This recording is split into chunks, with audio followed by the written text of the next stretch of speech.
One time for the one time. It's the family bloodline.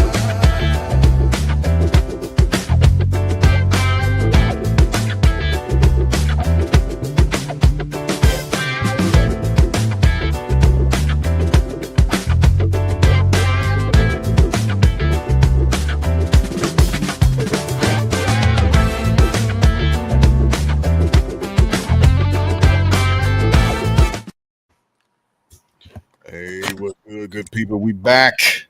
We are back. I guess I'll give us a round of applause. Give me a second. Let me get myself situated here. I'll give us a round.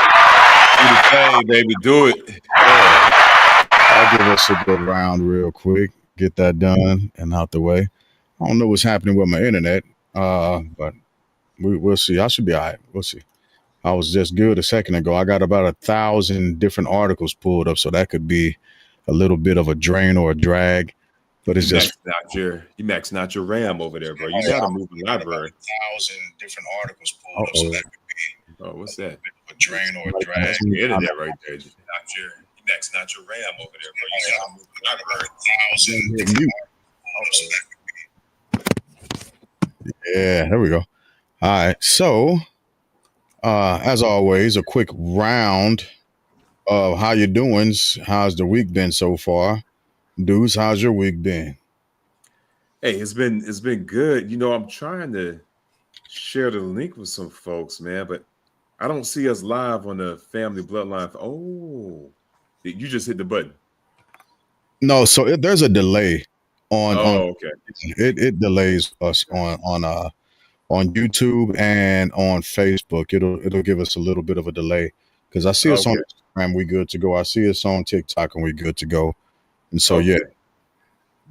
Oh yeah, it is, bro. Yeah, it's a serious delay. Okay. Right. That's all. Other than that, man, it's good, man. Your boy got his car back. Hey, word to the wise, man. Do not buy. You know what?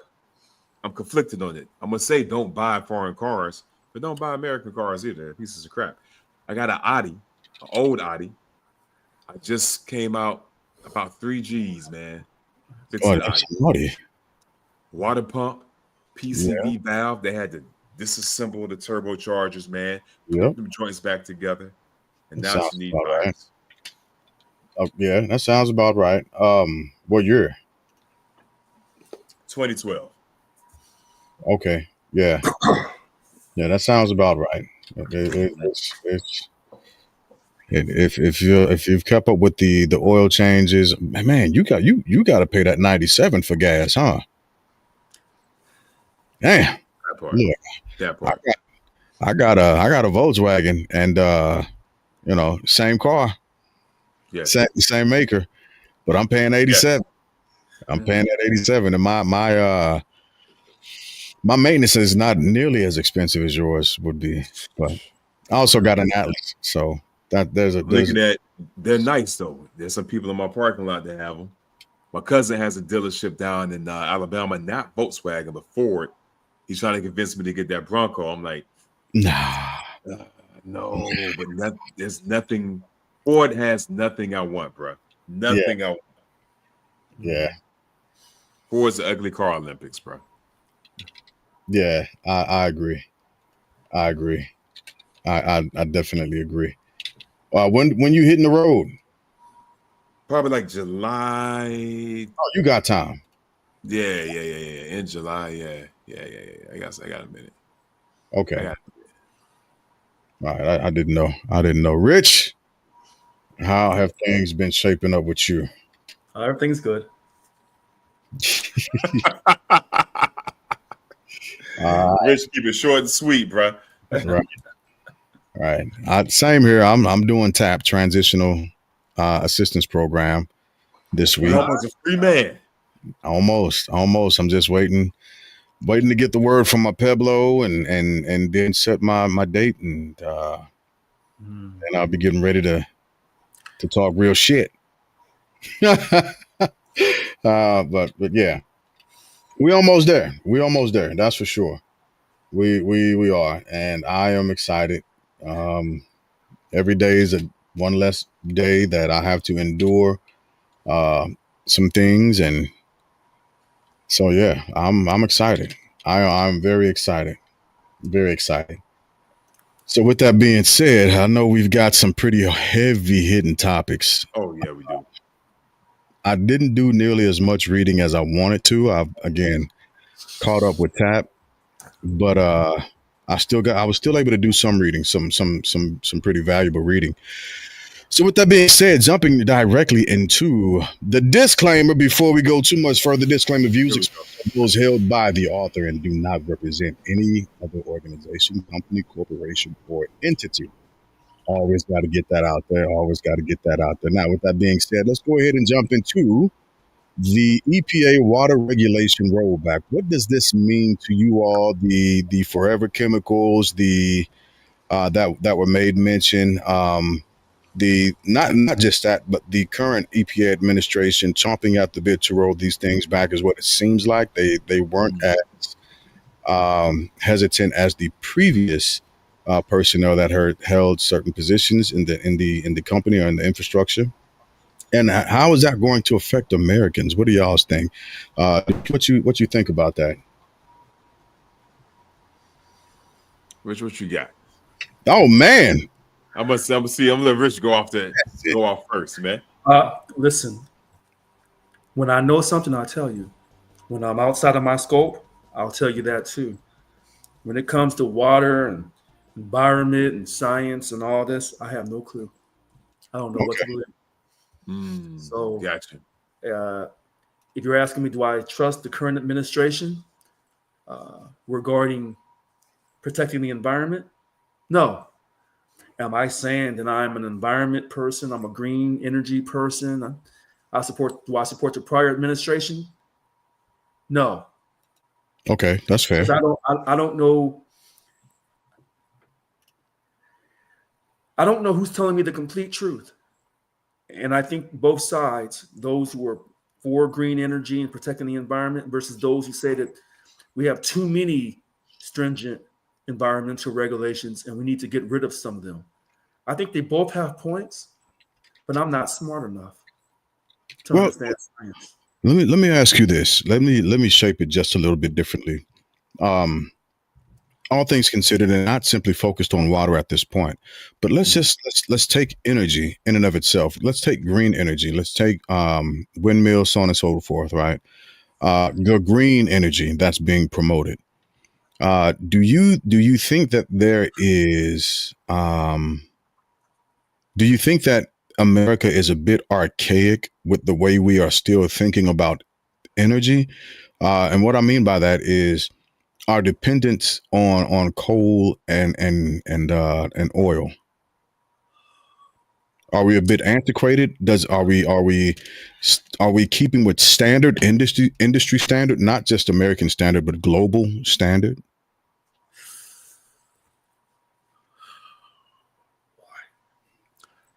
Uh, so I have another problem. Okay. How can I say this? I believe in oil. Hmm. Maybe I believe in coal because coal provides jobs to so many Americans. Okay. The reason why I believe in oil, I do believe that's a blessing from Allah to the countries in the Middle East, along with Nigeria. And I'm not going to go against a person or a country's blessing from Allah. So even though I see Saudi Arabia and some of the other uh, countries of that part of the Middle East really trying to evolve and go into green energy, because they're being told that eventually there won't be no more oil being used to fuel cars. Mm-hmm. But I think that's wrong How so? because I believe it's a blessing from God. Hey, Polar. Huh? I was talking to our guest Polar. Oh, okay. Here, Yeah. let me see if I can see. I don't see the chat. Oh, hold on. Let me go to the comments. Okay. So the world is made and run by oil and coal. So I would have to say to Polar Knights, I have to agree, but I'm agreeing on a religious aspect. Now, do we need more electric cars? Probably. Do we need to use solar and wind?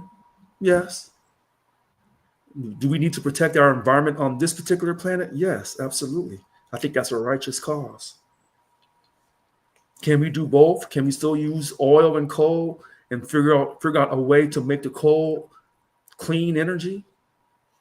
I mean, if we could put a man on the moon, if we're talking about going to live out in outer space, then why can't we figure out how to make this environment we have here as good as outer space? So when people tell me we don't have the technology to do all these things here on Earth, but you have the technology to subsidize Mr. Elon Musk, this man on Earth, about going up and living in space.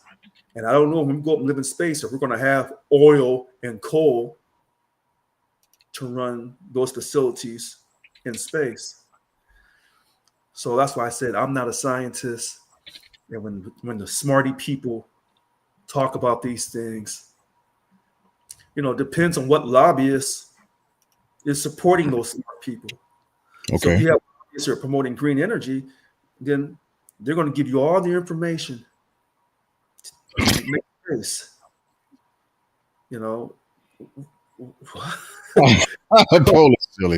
Polar silly. So, but if you're on the opposite side, you're going to present all the evidence to win your case that we need to keep coal and oil. It's too bad we can't have a third party that can say we can do all of this. We can keep coal and oil, have coal be a clean energy and not a dirty energy, and we can still expand into the green energy with solar and wind, because when we go up in space, I don't know if we're going to be using just oil or some type of liquid energy to propel those spaceships.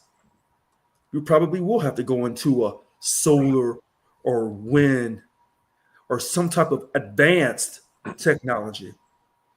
We have to do both. That's all I have to say. Okay. All right. So Deuce, pick up off of that endpoint, and then we'll work backwards to where we are with water. And I'll pull up the article that you sent me by the Hill. I have it on standby. I'll pull that up momentarily and we'll look at some of it a little bit to highlight some of the things that it's saying, and also to Richard's point, pointing out a different framing of the actual, a different framing of from their perspective of what the article, how the article lays it out. But working backwards, jumping off of what Richard was just talking about, where are you at on that? Well, first of all, I'm gonna say I'm highly disappointed in Rich because he came up here with his lab coat on, looking like, hey, who was my boy? Bill Nye the Science Guy, Bill Nye the Science Rich, right? He's gonna tell me he doesn't do science and all that other stuff like that. So I'm highly disappointed in that, man. I'm gonna start off right there, right? All right. Two, the EPA is supposed to protect the environment, which in turn protects us. It's all about conservation, right? Because the stuff you listed, coal, oil, everything to that matter, I think one thing that everyone can agree on is that it's a finite resource. Right now, the argument is how much of that is in the ground. Nobody knows, but we know it's not being reproduced. Right? We know that. People agree on that. The amount, totally different. Right? Now we're going back to the EPA. We're talking about water protection.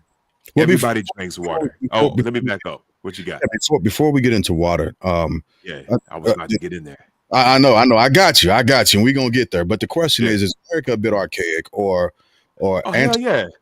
When the question. Yeah, when it comes to its reliance on fossil fuels as well as coal, are we going to be left behind? Are we stuck in an old market essentially? Hey, Juan. We still back in the Flintstone stages, man. We back in Barney Rubble. Put his feet out to get the car kickstarted, man. All right. Case in point, Japan, right? We love to talk about Japan. Japan is going head first into hydrogen power, right? Am I saying that's the answer? Don't know. But they're looking at hydrogen, and guess what? They're revisiting nuclear. Crap. Nuclear. We forgot about that. They're saying that nuclear, which was touted as a clean energy, It's just when things go south, they go south, right? Yeah. And I for whatever reason, I feel like Japan, even though they had the last major nuclear meltdown, they might do a better job than we would, considering the fact that this current administration hates regulations. They hate regulations, bruh. They hate regulations like the rich folks hate tax, right? So they dodging them. But I do think that we're stuck. And kind of what Rich was talking about, the lobbyists, man. Some of the biggest lobbyists are in Petro. Yes. BP, right? Citgo. I'm missing the big one. I can't think of who they are right now. BP, Citgo. Who am I missing? You're talking about OPEC. Shell? Well, not even. Oh, I'm just talking about the gas, the gas, the companies, Shell, BP. Amoco. I ain't even talking about OPEC and the countries yet. Yeah. Amoco. Amoco, Sunoco. right? Yeah. Oops. Yeah. They have a big say in what our political apparatus does and how they handle future fuels, man. A big reason why we don't have public transportation is because of them. So I also think a big reason why we're so reliant on oil and coal is because, like Rich said, it produces jobs, but more so it produces money for them. Feeds the bottom line, man. So yeah, we're still stuck in the Stone Ages, man. Okay. And so just to sum that up just a little bit, your stance is part of why we're stuck in the Stone Age is because of the capitalistic movement of the major players that are still seriously gaining power and earmarking and lobbying for that specific corner of the world. Okay, I think I can agree with that. I can agree with that. I've had another brother on TikTok. His comment says, we need to continue with our nuclear power stations. My response was, do we need to upgrade them? Which I put that out there because I absolutely think we do, right? Because they're a bit of a danger. He said, we're starting to see a push in micro plants, much smaller size footprint and much less dangerous. So that's new. I got to look into that. And thank you for that, Josh. I appreciate that, brother. I'm gonna look into that also. But I wanted to put that on the panel for a future conversation. We can come back to that at a later time. Polar Knights gave a shout out to Standard Oil, Rockefeller. Rockefeller the Great. Right. Rockefeller oysters. Let's go. Standard Oil. Mm-hmm. Hey. So pushing forward just a little bit, right? Touching on that as a continuation and moving the cursor even closer towards water. Actually, that's putting the cursor directly at water at this point, and understanding. And I will share the article from the Hill that you sent out. Understanding the rollbacks of as far as this article explained them. Of the regulations, what is your take on it? And I'll read some of it after you finish. All right, so my take of it is the summary, right? We know that this administration hates regulation, bro. They hate it. So they're rolling them back like Walmart used to roll back those prices. And one of the things they're rolling back on is protection of our water. Because let's be real, to protect us against some of these things, it takes money. It takes an investment in infrastructure and an investment in skill sets to detect, utilize, and use this technology to protect us against these chemicals, right? Mm-hmm. And some of these chemicals are byproducts of things that we make. That's a whole nother story. So by rolling back those protections, these companies don't have to invest. They get to put that money back into the bottom line or redirect it as they please, right? Also, it opens up a whole gateway of other land and other places to use if they don't have to worry about the EPA saying, no, you can't use this because of XYZ. Okay. And so, Wanda tipsy. She must be at her volleyball game. That's what's happening. I'm getting there, cuzzo. I'm getting there. We're going to have a good week this week. So when you're talking about protecting the water, first off, I just want to point out that RFK Jr. Went swimming in a stream full of shit not too long ago, literally. All right, so y'all check that out on your own. He's protected by that super worm in his head, bro. Go ahead. He's protected by that super worm inside of his head. Wasn't going to go there, but My boy Butch from yes, The Boys. If y'all watch The Boys, my boy Butch. I did. Absolutely. That was my jam. Yes, yes. So what this article begins to talk about, it says on Wednesday, last Wednesday, the EPA said it will weaken some of the limits that were put in place under the former President Biden last year to minimize PFAS, or that long weird word, which is perfluor. Yep, that one, and then another one. I don't want to try to pronounce these words. I read them great. Like when I read them in my head, I'm perfect, but when I say them out loud, my lips don't work. So Right. yeah. There are substances which have been shown to increase the risk of cardiovascular disease, certain cancers, and babies being born with low birth rate. Right. So these byproducts, or these PFASs, have been shown to increase the risk of these ailments. And what I don't get, if we're striving to make America great again, why would that not be something we're on the lookout for? Can't make money off it. I think everything that he's saying is MAGA is something that either his crew can capitalize on, right? Having regulations, restraints, you can't capitalize on that. That's protecting the people. Trump, hey, I almost slipped up right there. But pretty much you can't make up, you can't make money on that, right? It's not something that you can fatten your pockets with. So, and it helps the companies expand quicker if they don't have to worry about regulations, right? No. They hate that word. No, hold on.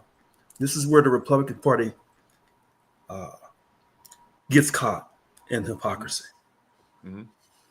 So let me give a shout out to Polar Knights. And yes, we don't look as good as Wanda. Fair enough. Sometimes you win, sometimes you lose. That's how the game goes. Fair. But see, when he's imposing these tariffs, that's not free regulation. That's not free market. That's not promoting his fiscal budget for the year about we want less government interference. We want a minimum of government interference. But yet, when it comes to this, now they want to interfere because they say it's for the greater good to take all these regulations away. But now, if someone came out and said, hey, we have a drug to get rid of cancer, I bet you they put some regulations in place to stop that from happening. Oh yeah, man, they're gonna slow that down. So this is where had that. Yeah, and this is where when people say, "Oh, you support everything Donald Trump does, President Trump does," no, I don't. I said it goes by the issue. That's why I said I'm not a Republican. There's certain things the Republican Party is not going to do correctly, and I know this.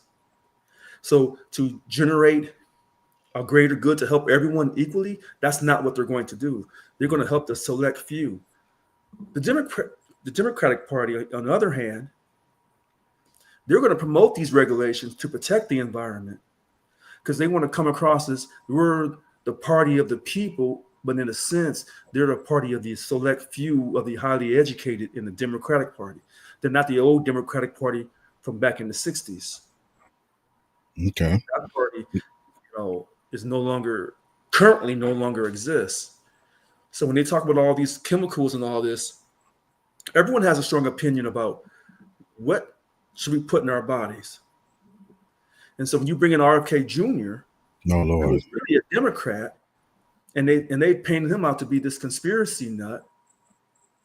But it's not a painting. It's not a painting. I would have to respectfully disagree. Okay. And listen to this. When Black folks years ago were saying that we were tested as guinea pigs because of the racism of the U.S. government, many European Americans said that was a lie because it wasn't documented yet. Well, what wasn't documented yet?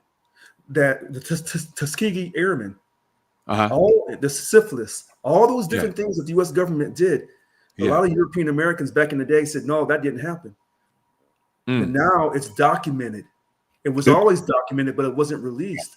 So when you talk about RFK Jr. being this big conspiracy nut, that's not true. Not on every single thing that he says. Well, name one. Let me challenge you just a little bit on that. This is so. I have to get off subject, but I'm trying to tie it back to this EPA situation. Okay.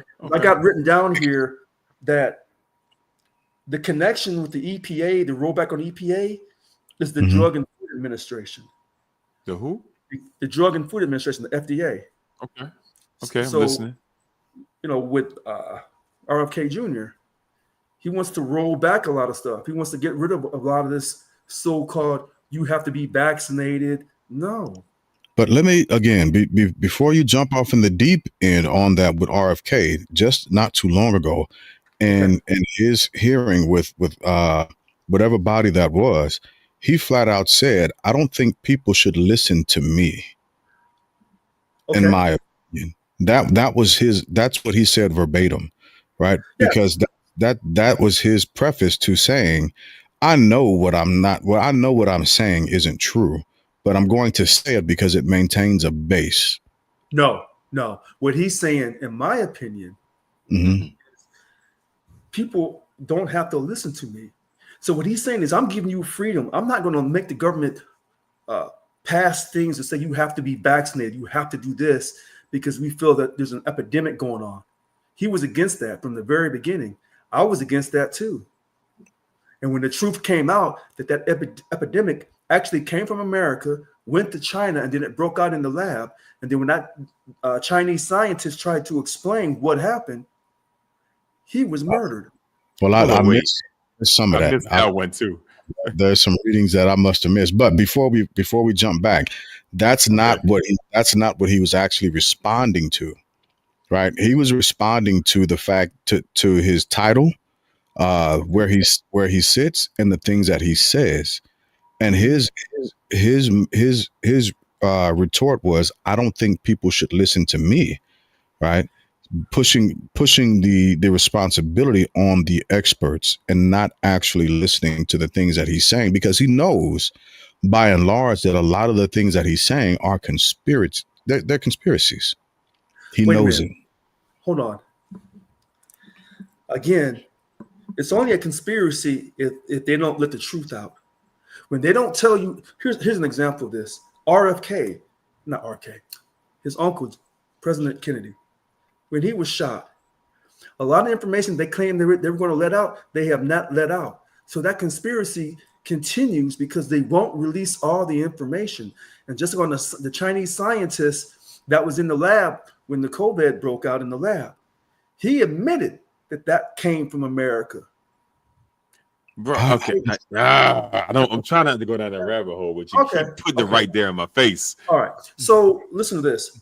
When they came out with the Pearl Harbor years ago, when Pearl Harbor was bombed, at that time they said, "Oh, the Japanese," going back to your point, Deuce, about hydrogen and nuclear energy, the Japanese have bombed us. What can we do? When the truth was, America knew that the Japanese were coming. They allowed those military people at Pearl Harbor to be bombed, so we would have a reason, an excuse to enter World War II. But they never admitted that until later on down the road. Sure. So a lot of times when people say, "Oh, that's just a conspiracy," no. When all the truth comes out, now we can make an informed decision. And that's why I said about, is the earth really warming up? Well, those who are pro-green energy said, trying to protect the environment, want more regulations, they say yes. But the other ones on the other side say no. So I don't know. So what I will say is it's not so much of a pushback, but progressively there was data that has come out, right? Do I agree that people should have been forced to take a shot? I don't. Did I take it? Absolutely.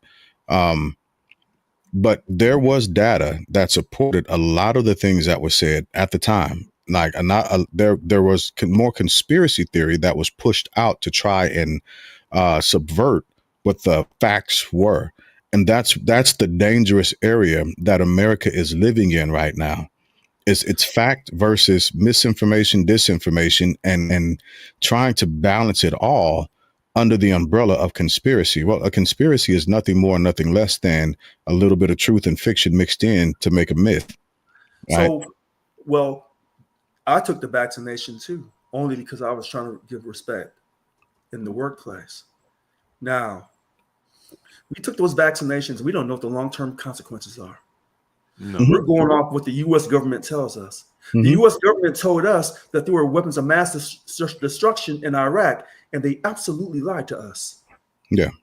So So when it comes to the U.S. government telling me what I should think or how I should feel, no, I don't trust the U.S. government. I don't care who's in the White House.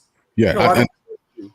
we agree on that point 1,010%, right? Because So, right, we will agree on that. You will never get any pushback on me right. from But that. when they said that this COVID is so detrimental that you got to take the shot.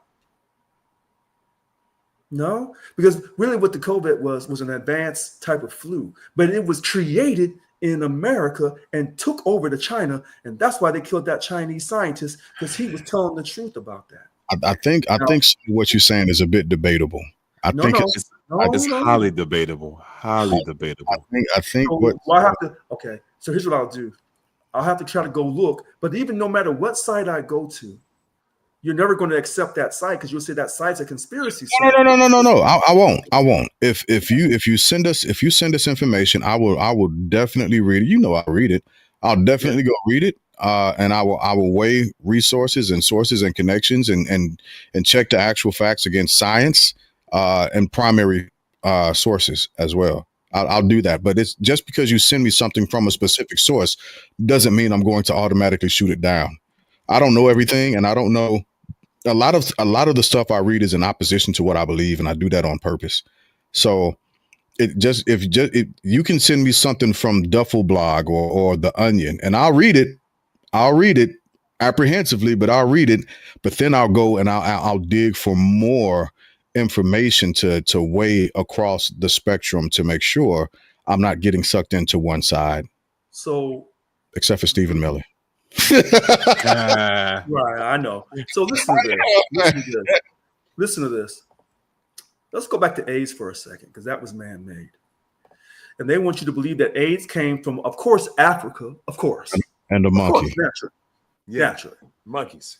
And yeah, yeah, because they used to say that the enslaved Africans were monkeys. Okay, so they said, well, you know, the monkeys had the AIDS. So a monkey had the AIDS, and then they gave it to a person. No, something's not adding up. But you know, you tell a lie long enough, some people will start to believe the lie. Come on, MAGA. Who? No, I'm not calling you MAGA. I'm just saying that's No. how MAGA gets caught up. Well, hey, But here's a tie back. Here's a tie back, right? Because we went down that road, and we were talking about that. Just simply talking about some of the fallout of things. So let me read this paragraph and some of the rest of this article from the Hill. It says precautions experts suggest taking. This isn't our opinion. This is experts who are scientists who have done the work, right? The news of weakening the PFAS regulation was truly a betrayal to all communities. Tasha Stober, a senior scientist with the nonprofit Environmental Working Group, told Nexstar, nobody wants PFAS in their drinking water, and it's important for everyone to voice their concern to their elected officials that rolling back drinking water protections is harmful. Stober added that while regulatory mandates may shift, it's always good to know what is in the drinking water. People who get their water from a private well may want to get their water tested. Stober said, especially if the home is near an area with PFAS contamination. Residents who get their drinking water from a municipal supply can also have it tested, either by a county health department or a state certified laboratory, according to the EPA. Again, homeowners can tell the safe drinking water, can call the safe drinking water hotline. Here's the number 800-426-4791 or visit www.epa.gov/safe water/labs for additional testing resources. And I highly recommend people begin to do that once these rollbacks go into effect. Mm-hmm. Evidence of harm builds, and so does the cost. Now, the reason why I'm tying this in, and this is my own personal conspiracy theory, right? Especially when we are looking at the touching or the flailing or the flogging of the healthcare industry, right? When we're talking about Medicaid, Medicare, and how this might affect some of our population and what can be treated, what will begin to become considered. Um, oh, I wish Lynn was here because I'm losing the term right now. Something a pre-existing condition that could have been caused by, like linked to what this article mentioned already, heart disease, whatever, cardiovascular disease, lower birth rate, weight for babies, so on and so forth. Right? If they know that this is some of the fallout, but they're still willing to touch the healthcare industry in a manner or a way that is going to raise the cost of the average American because it is directly tied to the drinking. Well, we got to have water. We have to do that. Yeah. Or if we don't do that, what's the next option? It's to buy it. It's going to be to buy it. And the cost is going to skyrocket because now we're dealing with demand, so on and so forth, supply and demand, and then the actual output, as well as what it's going to take to properly filter the waters that will be available at that point through different vendors. So that's my conspiracy on it. Where are y'all at with it? I mean, I'm with you. I'm going to list a couple of things to support that, man. So, just a matter of fact, right? Some of the highest cities and regions with notable cancer concerns. I ain't talking about pop culture cancer. That's council. So my cancer right now, right? You got Billings, Montana, Albuquerque, New Mexico, Houston, right? Cancer Alley, Louisiana, which is the 85-mile stretch along the Mississippi River between Baton Rouge and New Orleans. We all know who lives there, right? Mm-hmm. Sac, one of the blackest cities in the Bay, right? Mm-hmm. All have notable cancer concerns. You cross-reference that with cities that have high rates of those forever chemicals. It's some of those same towns. Few extras, Corpus Christi, but you got Cheyenne, Billings, Albuquerque, Detroit, Houston. And Houston, right now, the Waterworks Board had to testify before a committee for misuse and contaminants within the whole system, man. So that in itself, some of the towns that have the highest cancer rates, they co-align, right? They aligned with towns that have the highest contaminants within their water. Right. There are other factors too. You got air contamination. You got things like that too, which I get. I'm not ignoring those. But water is a huge component, a big puzzle piece in that. So it should be something that we're very concerned about. However, we get distracted by the big shiny plane from Qatar and things of that nature, right? Yeah, is it bad? Yeah. Can that mess up my body? Can it cause me physical harm? No, this can. Yeah, these are going to be long-term effects suffered by younger children. So this is going to be a decades old issue that it's going to come to fruition, or in the proverbial chickens coming home to roost sense. This is going to have a huge impact on future generations and how their health is going to look moving forward.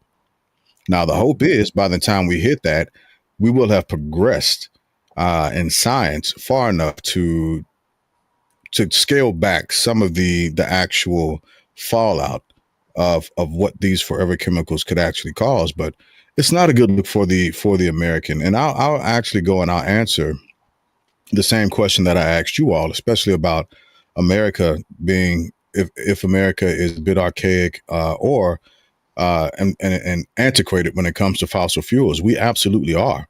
If you look at what's happening in Africa, right, and how Africa is becoming the jewel of the world again in the next 10, 15 years, as far as progression is concerned, and their economy and how they're moving forward and all the other good stuff. I can't remember who said it last week, but you were talking about how Africa is going to be catapulted to the next generation because they didn't have a lot of the system issues that America had. They're not caught up on a lot of things that America is being caught up on. So from their point of entrance into a push forward with the AI boom and computer chip boom and controlling of technology boom. Remember, like most of the actual chemicals, not chemicals.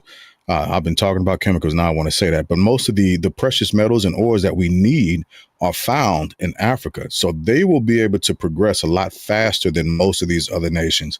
By the way, if you haven't gotten a chance to check out President Trump talking to the president of South Africa, you must. It's hilarious, and it is a bit of a gobsmack. But I'm saying all that just to say,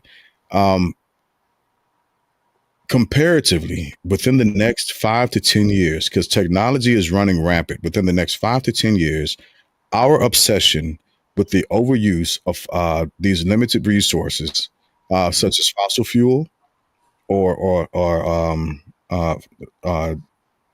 dang it, fossil fuels and whatever else, right? Our over obsession with those things, just because we have them, is going to come back and bite us. It's going to hurt us if we're not progressing at the same rate or ahead of the rest of the world. China's doing phenomenal, and better yet, in the words of President Trump, tremendous things when it comes to progressing green, progressing technology, progressing their economy. Not just that, but everybody that we sullied our relationships with over the course of the last 120, 150 days, China has opened their arms up to them, and they began to start cozying up, which gives those folks a different footprint and gives China a different angle as far as being able to work global economics in their favor. We're hurting ourselves at this point by being stuck on these archaic measures of wealth. And then you tie water into that. We're not doing ourselves a service, unfortunately. We're doing a lot more harm than good at this point. I think that was a very worthy read, dudes. That was a great idea to talk on, and we'll see this again. Mark my words. Oh, we're gonna see it. It's going to come up. We will have already spoken about it, and we can circle back around when the time comes, just so we can start pointing a finger at people and being like, "We got a knife hand, folks. Though we got a knife hand, people." Got to bring back. You know what's hilarious to me, man? We all know people, and forgive me if you guys are one of those people that are bougie water drinkers, right? People that only drink a certain brand of water. I know people that only drink Fiji or only drink Essentia, things like that. Or you could go places if a restaurant doesn't have it, you have to get tap or whatever the water is. They can right, like tap, right? And those people, I haven't heard a peep about this from, haven't heard a peep from the bougie water people. Not a one. There's one guy at my job that bought a filtration system for his entire house after he found out about this. He did what? He bought a water filtration system for his entire house after he found out about this. That is not a bad idea, actually. My pops has one for his house, and I'm still mobile. I'm looking at getting a Burka, I think it's called. I might be saying it wrong. A Burka, I think, water filtration system. One of the best in the biz. So I'll send you guys some notes. Yeah, send me some information. Right, so hold on. All right. What happened? All right. So how do y'all pronounce COVID? COVID, like you just said. COVID. Yeah. People have teased me for years. COVID. I said COVID. So people have teased me. Hard. Yeah. So here's my thing. Okay. These people who tease me about how I say COVID. Yeah. Now I'm from Missouri. So I'm from the South. And so down South, sometimes we don't always say our words correctly.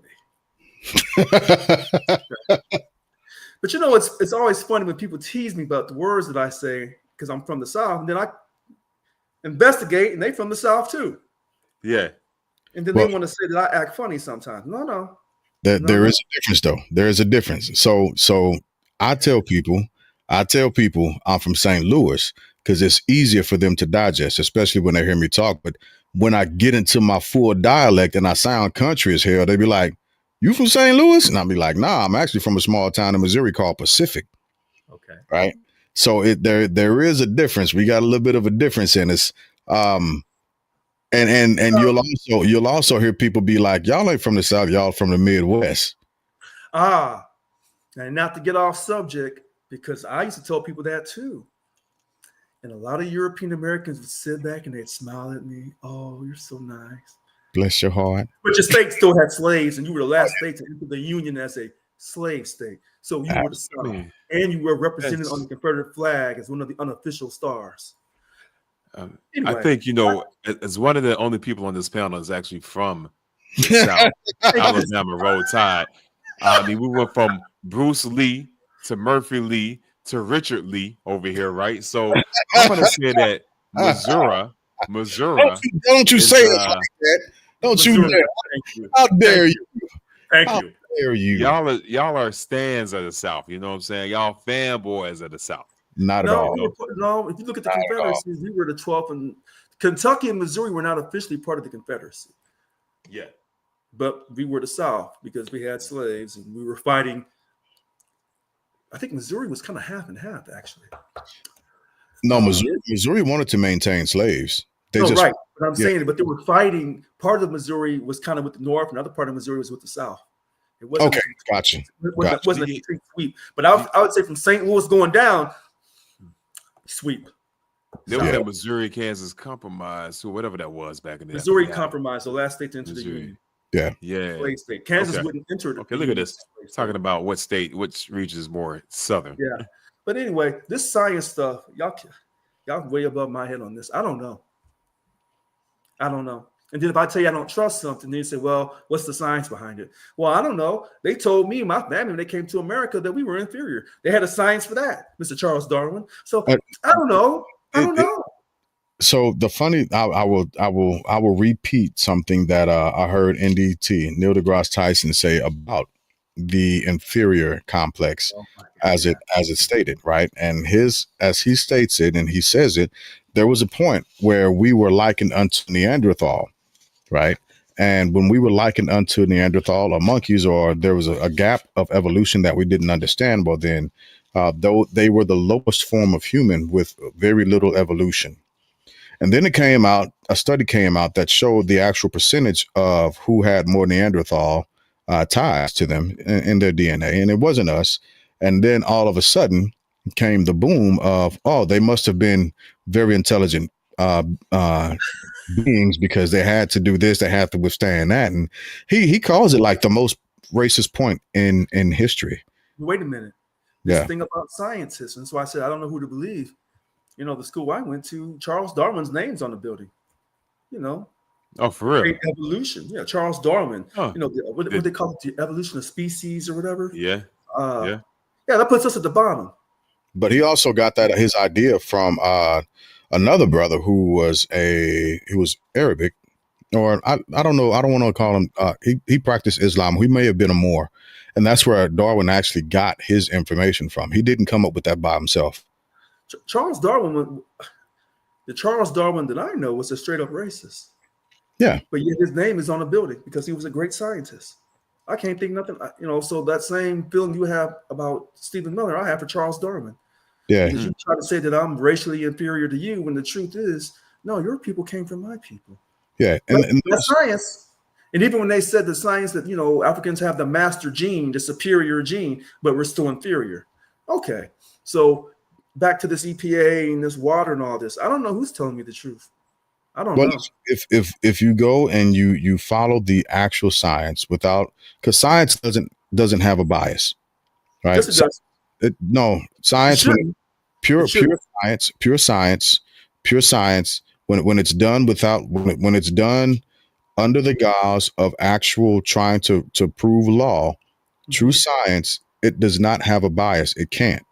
It's impossible. It's either true or it's false, right? Charles Darwin considered himself a true scientist, but he was wrong through his teeth. Sure, and a lot of what humans were concerned. Yeah, and a lot of what he got his information from is considered pseudoscience. It's not actually considered science. Fair enough. Yeah. Just like economics. Fair enough. You're gonna get off this economics, bro. You're gonna get off this economics.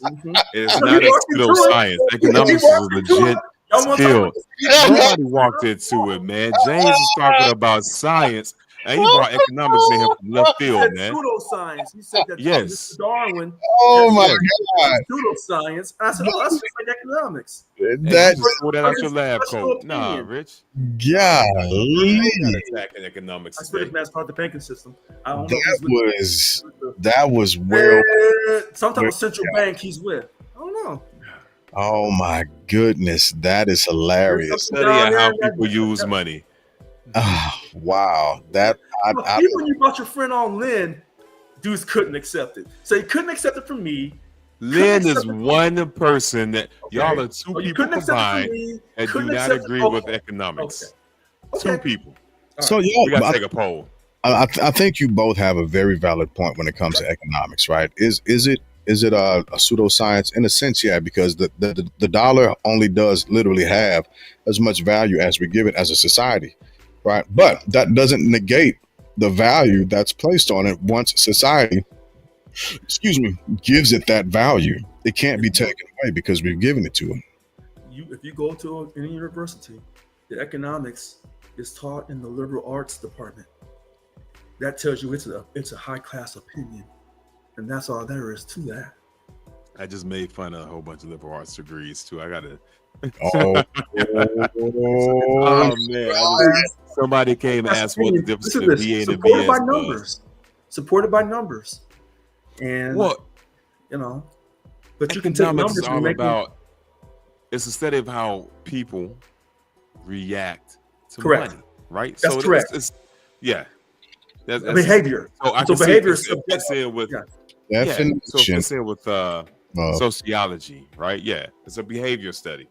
Or psychology, sociology, yeah. Yeah, Absolutely. Okay. All right. Okay. Yeah. We can split And that's hairs, why. split follicles. Listen, and this is why when you talk about Oh wow. we got to make cuts to Medicaid and Medicare, Hmm. so they're making a cut to the EPA, okay? Because they say that's too much government regulation. Too much regulation. We can't afford that. So you make a cut there, make a cut to the Medicaid, Medicare, and any other cuts that you may think, you have to make your DEI cuts. Because every black person that has a job in America through the U.S. government, that's a DEI hire. So, Sure. and they're probably from South Africa, and they were probably harassing the white South African farmers. Anyway, but then when it comes to putting money in the military, you can't spend enough. Oh, it's So funny. on one- It takes on us one to our minute- next thing. On 1 minute, you got to make cuts because we got some freeloaders here in America. We got to make cuts. All But the right. next minute, we got to build more bombs. Now, hold on. We got more nuclear weapons than any other country on Earth, and we'll tell all the other countries, except for the ones who already have nuclear weapons, the other countries who don't have it yet, we'll tell them you can't have it, and then we'll spend more money. Finders keepers, baby. That's why. Oh, boo for you on that one, Deuce. Thank you. Thank you. That's the name of the game. Thank you. Finders keepers. That's what it is. Listen. You can put all that money into the military defense. You have plenty of money. You can find that no problem. But when it comes time to really take care of the health of your people, well, no, we can't do that.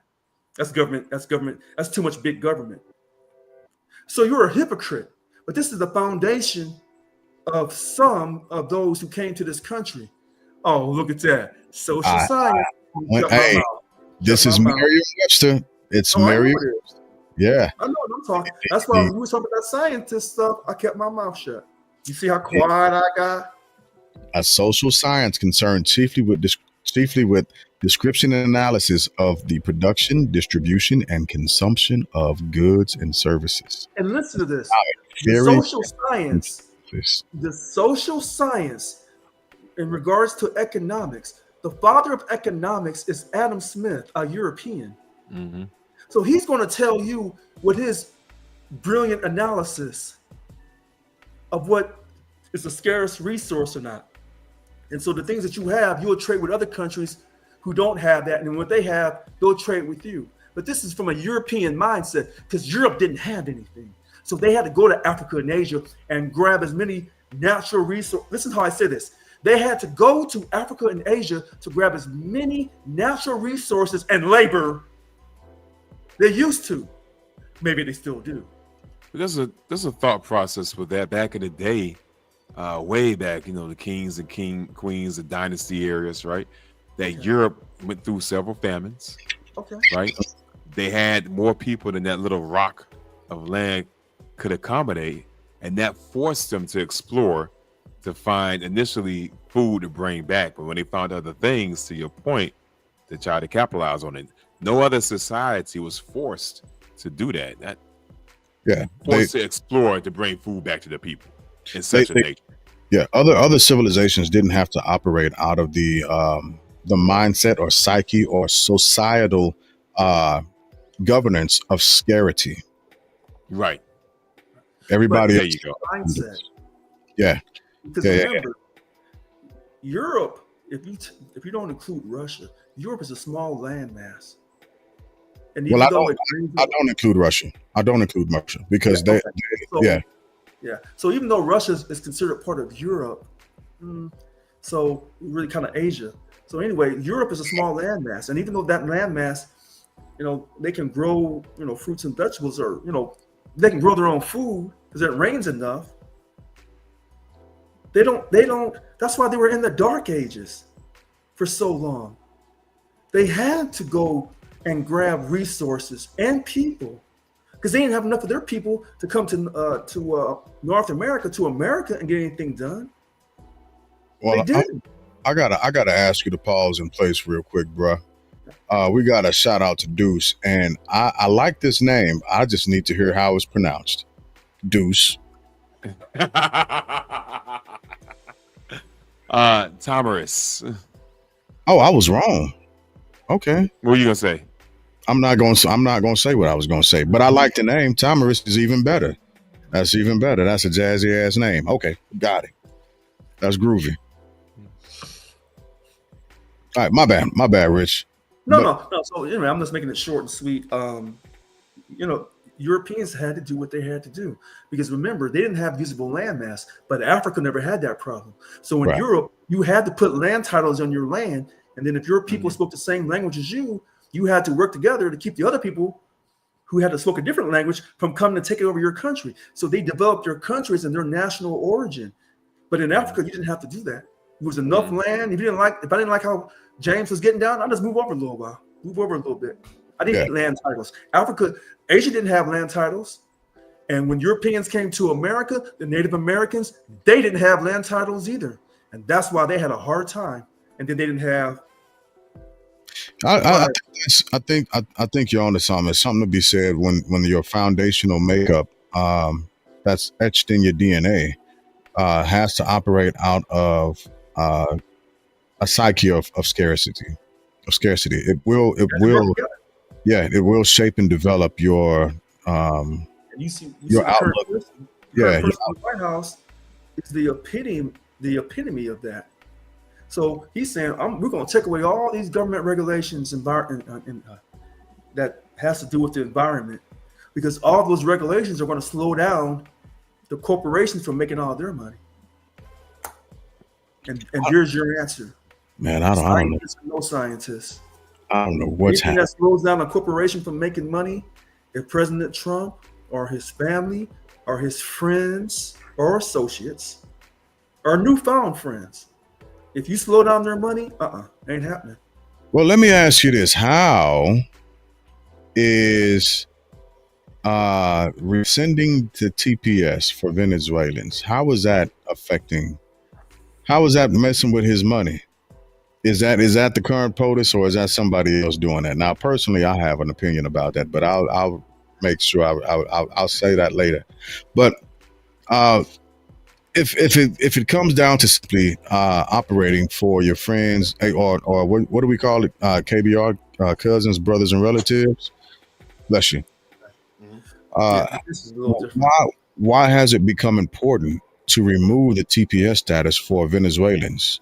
Because they state, President Trump states that he's fulfilling his campaign promise of getting rid of illegal immigrants. And even though the Venezuelans I guess 350,000 came over under the temporary protected status TPS under President Biden, but President Biden didn't create the temporary protective status. Sure. A Republican president, President George Herbert Walker Bush, created this program. Okay. So one Republican, but that's the old style Republican. I guess President Trump is a new style or a MAGA. But when he says make America great again, but President Bush, the father, this was back in, 88 to 92. Mm-hmm. So I guess, President Trump is trying to go further back by saying we're going to get rid of all these illegal immigrants. And here's his other problem he has to deliver on. If he said in his campaign promise, and then he's being accused of being racist, well then, if you're going to accuse me of being racist and looking out for my white people, well then doggone it, let me do it. And then the person that I'm trying to outdo to send people back to their country is a black guy, and he's done more than I have. And at the end of my term, they're going to say, well, President Obama, he sent more people back to their countries than you did. Oh, hell no. If I got to get rid of blacks and a few poor whites, that's what I will do. But the Haitians are on the chopping block also. Like, just to be clear, Haitians are on the chopping block later on this year. Just throwing that out. They're gone. Yeah. It's automatic. I'm surprised they're still here. Yeah. So he has to outdo President Obama's number, but that was his campaign promise. But here's his problem. This is where the Republican Party gets caught. Part of your party are true America first. We don't want no illegals in our country. Okay? America first. Another part of the Republican Party, well, they're corporate. They're like Deuce and Prentice. They're corporate. They gotta make their money. Now they'll make their money by exploiting cheap labor, not just over in China, Vietnam, or India. Now we'll exploit some cheap labor right here in America. Now those are corporate heads. Okay, so President Trump, he's walking that line. One minute he's got to throw you out of the country, but he's still got to keep that cheap labor. Oh, wait a minute. You can't collect Medicaid no more because, you got to be an able-bodied, you got to be able to work. Yeah, I'm glad you said that because that's something that I was going to circle back around to. When we read that was something that I pointed out is they're going to kick a lot of people off on purpose, right? And then that able-bodied portion is going to be something that takes effect. And then they're going to come back around and say, promises made, promises kept, which is going to be a load of bullshit, but that's what is going to happen. I just wanted to throw the future out there. Deuce, what you got on this? Yep. See, it's like we're beating a dead horse with this one, man. It's pretty much what Richard said, man. Trump promised it. It's in line with who he is. He wants to get everyone out. It's Rich kind of touched all the key points on this one. But there's more to this. Yeah, there is. And I'll pull it up in a second, but I think I agree with the administration. Now, here's my thing.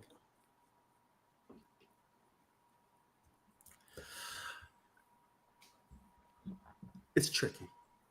If you come to the country illegally, you shouldn't be here.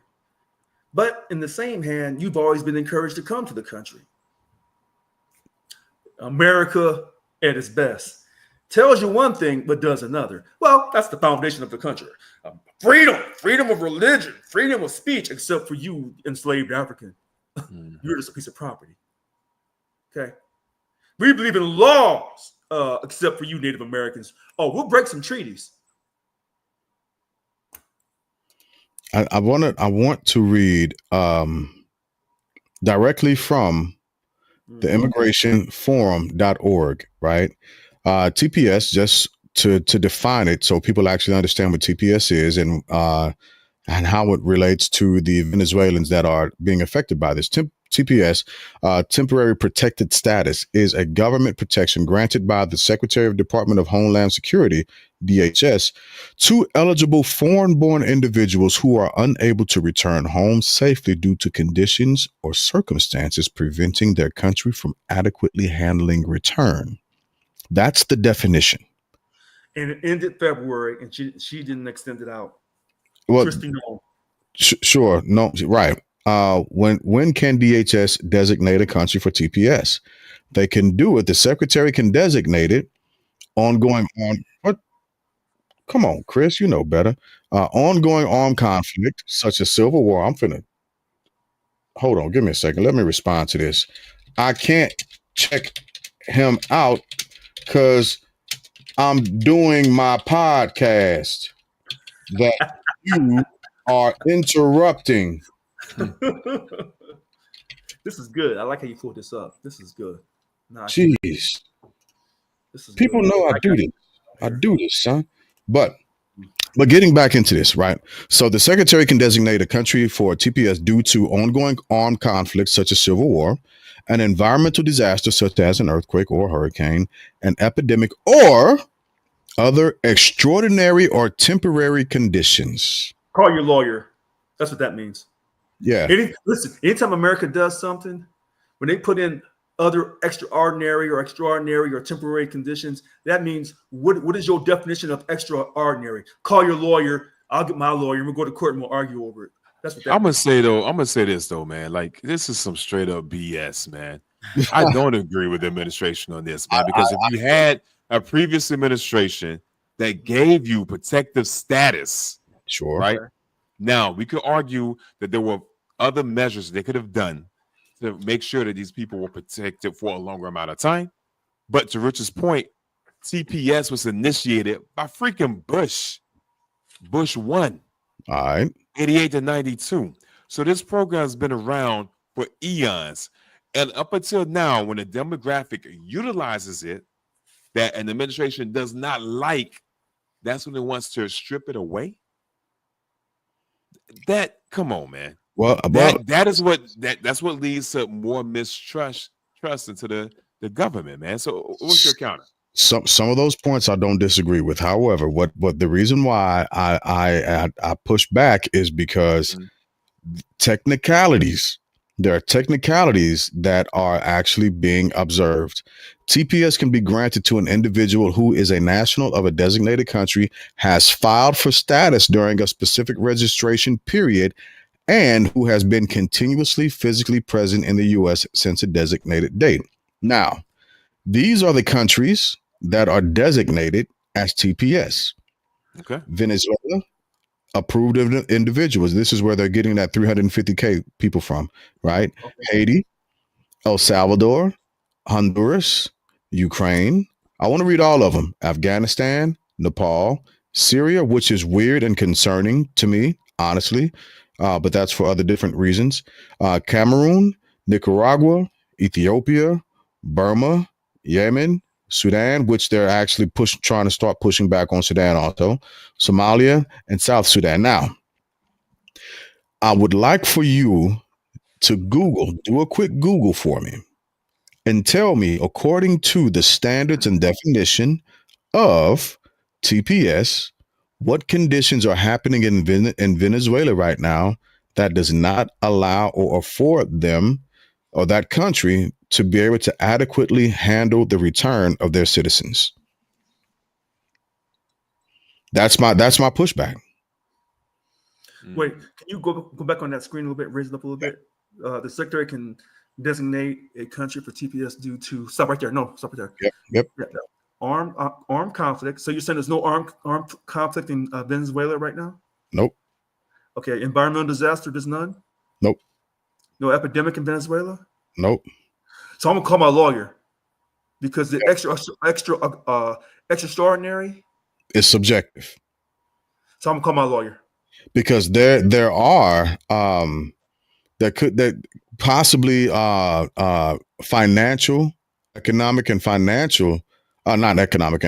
political issues that are happening, but that does not mean that country cannot actually handle the adequate return of their citizens. Listen, I saw So something I mean, else. I'm looking at Can you it. go I'm back up looking to at it those now. countries I'm looking at again? it right now.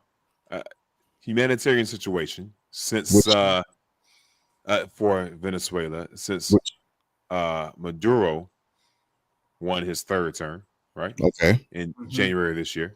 all right. Humanitarian crisis persists with Which, over 20 million Venezuelans living in multi-dimensional poverty. So so poverty on different levels. let me again, because now we're going into subjective definitions of these things.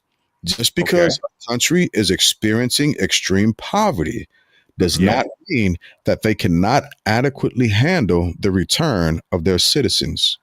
I Can you go think back up when to you that say list? adequately and Go back on the list of countries for a extreme second. poverty, I think those two Okay, that's cancel each good. That's other good. out. That's good. I'm going to do If a something. country has extreme poverty, how can they adequately handle an excess of people, Because every an country influx of is people? sovereign.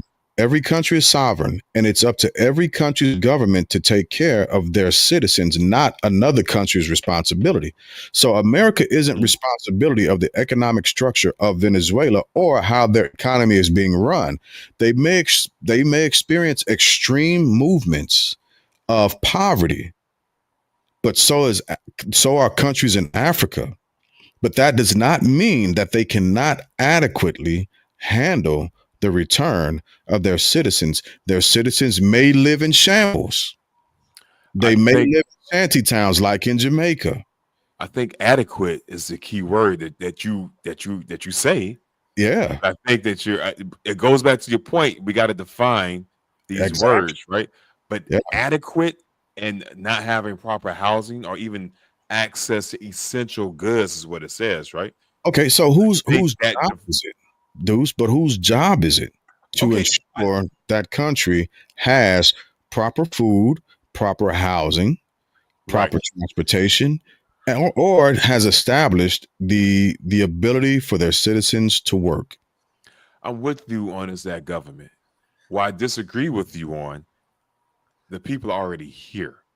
Now, I would agree in saying no more. You handle your problem, right? It's not a Mhm. civil war. It's not any of the other criteria.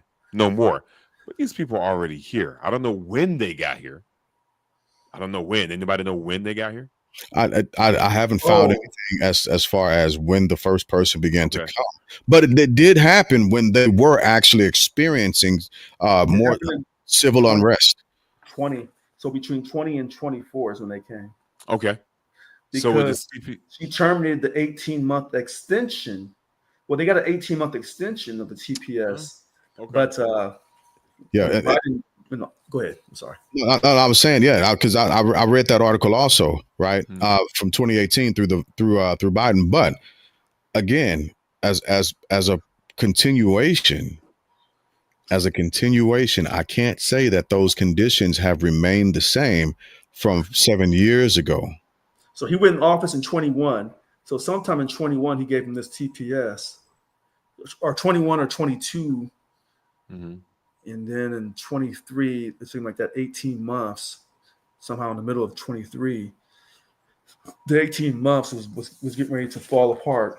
It was getting ready to end because Christy Nome, Christy Nome terminated the 18-month extension. So I don't know how far into the 18-month extension they were in. See, that's Yeah. like Glass, Rich. That's like Glass inviting us over to his house for Mhm. hey, we're gonna go fishing over the weekend, bro. Right? Saturday morning, Glass changed his mind and say, "Get the elf off my boat." Right? That's essentially what we're doing to these cats, man. I like how you said it because what you said, Pam, what's her name? Christy No, Who Nome. counseled it? no. Kristen, no, Uh-huh. she counseled it, man. So they had 18 months, like the three of us have a fishing trip on James' boat. We go out Thursday. He Uh-huh. said we're saying the next Tuesday, and he wake up on Saturday and say, "I don't like y'all. But that's the Get law. off my That's the way the boat." law was created. It is, and it's my So that's America.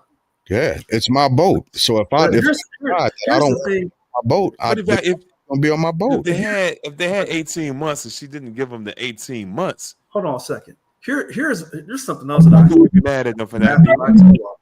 So I don't see Wanda commenting, and I don't know if Polar Nights are still on. See, this is when I tell people when they think they know me. I said, talk to me long enough, and you'll see where I'm coming from, because I'm a fair shooter. Listen to this. Out of that what's that total number? 863,880 people are designated for TPS. Yeah. Total. Okay. From the continent of Africa, and I didn't include Yemen. Maybe I should have, but it wouldn't have made much of a difference. It's Out of Middle East. that 863,880 people, only 9,205 are from the continent of Africa. Yeah, and I think that's bullcrap. But again, here we go, right here. You see that? If I had a paper bag, you know what I'm talking about. Yeah. If I had a paper bag, you know exactly what I'm talking about. That answers your question. For those that know, you know. I didn't make it. Hey, I don't know if I would have either. And so I'm going to say something that's not going to be popular, right? And again, Not you. I'm siding with Christy Noem in a bit because why? one of the things that I have to remind people is that the same folks that are up, those 350,000 folks that are up to getting kicked out, their cousins, brothers, and relatives voted for this. I mean, You sure? Me and you disagree on that. You sure about that? Me and you disagree on that. They voted for this. What you're doing is you're placing, what is it? Fuck around and find out. Hey, they voted for this. Fuck around. The fuck around was their cousins. That doesn't mean that they have to be the ones that find out. Their family. It's the onus of their family's decisions on them. I don't think that's in that that specific argument. I don't think that's a fair assumption. Venezuelans, how do you know that when they came to America, they actually had family already here? You don't know that. So I will use anecdotal stories that I'd have started looking at on different outlets. Right, there was a person of Venezuelan descent who had family come over that voted for President Trump. Okay. And once they found out what was happening, then it became an oh shit type of moment. But we were telling people that this is exactly what was going to happen before that vote, but they didn't give a shit about what we were saying. Because we're black. That's why. They didn't have it. Our words don't carry weight because they say that you're biased against white people.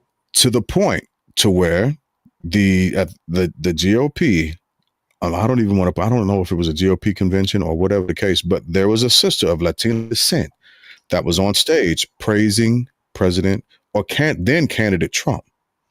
Once he got in office, she came back online and began to be upset about they lied to us. No, they did not lie to you.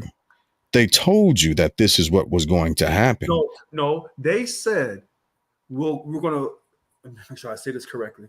Yep, I'm waiting because we're gonna get rid of the illegals, starting with the criminals first. And that's what they're doing. Fair, you're right. But when I hear a person say that, when I hear a Republican say that, what I know what they're saying is we're getting all of you people who are not here legally up out of here. We'll start with the criminals first. But if you were in that same group with the criminal, you go out there too. Once TPS gets rescinded, once TPS gets rescinded, what does that automatically make you? You're not here legally anymore. Right. Yeah. Well, here's why. Here's my thing. Here's why normally someone would expect me to say that same answer tonight that you said, James. When you take 55 or 59 South Afrikaners, oh yeah, say their lives have been so destroyed, we have to protect them from these Africans. When the German, the Dutch, the French, when you came over to South Africa, y'all was snatching people and taking their stuff from them. And then when they get their power back, now they say, hey, we're going to distribute this land more fairly if we have to. Now, eminent domain, South African style. But see, eminent domain, South African style ain't the same as the eminent domain in this country. Agreed. Because when they created it, that was black folks creating that. That's no good. Because black folks, you don't create anything. You're not a job creator. And I just want to like remind you of Secretary Rubio's comments earlier when it was that was pointed out. He made sure to distinguish that there is a difference between the Afrikaners and everybody else. So I just wanted to throw that out there. He did say that there was a difference. Do I know what it is directly? No, because he didn't define it. So I can't go with him point for point or counter what he's saying because he never There's defined a difference between Afrikaners and everybody else. When I have we defended, we all know what it is. He didn't. when I, He just hey, did. He stopped just short of defining it when I himself. have defended President Trump, It's I funny. told He's you I also don't a straight defend guy. everything President Trump does. I said it depends on the issue. And a lot of people, including people in my family, say, "Oh, you defend him every time you do something." No, I don't. No, I don't. I've always said that I'm still mama's black boy. I've always said I'm a descendant of the enslaved African. I am not an immigrant to this country. But it depends on the issue because this particular president is very interesting. So as quick as he was to protect those 59 white South Africaners, he was quick to protect them, Yeah. quick to come to their defense. Well, he had a reason to. Well, wait a minute. Is there something deeper? Is it because those black South Africans said, Israel, you out of control? Is it because of that? No. Is it because of that? Is it because, no, wait a minute. Because they took it to the United Nations, talking about Israel's out of control and they ain't doing Palestine right. Wilding. You should have known better. You should have known. But here's the other thing.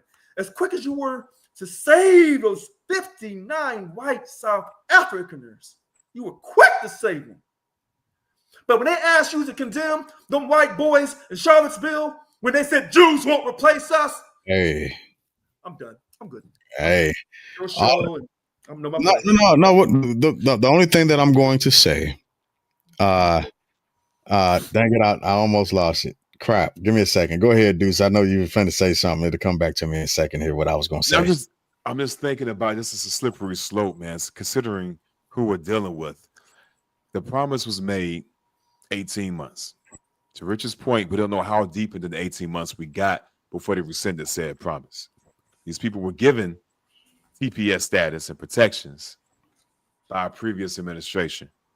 New administration comes in, they see it in a different light, different way. Yeah.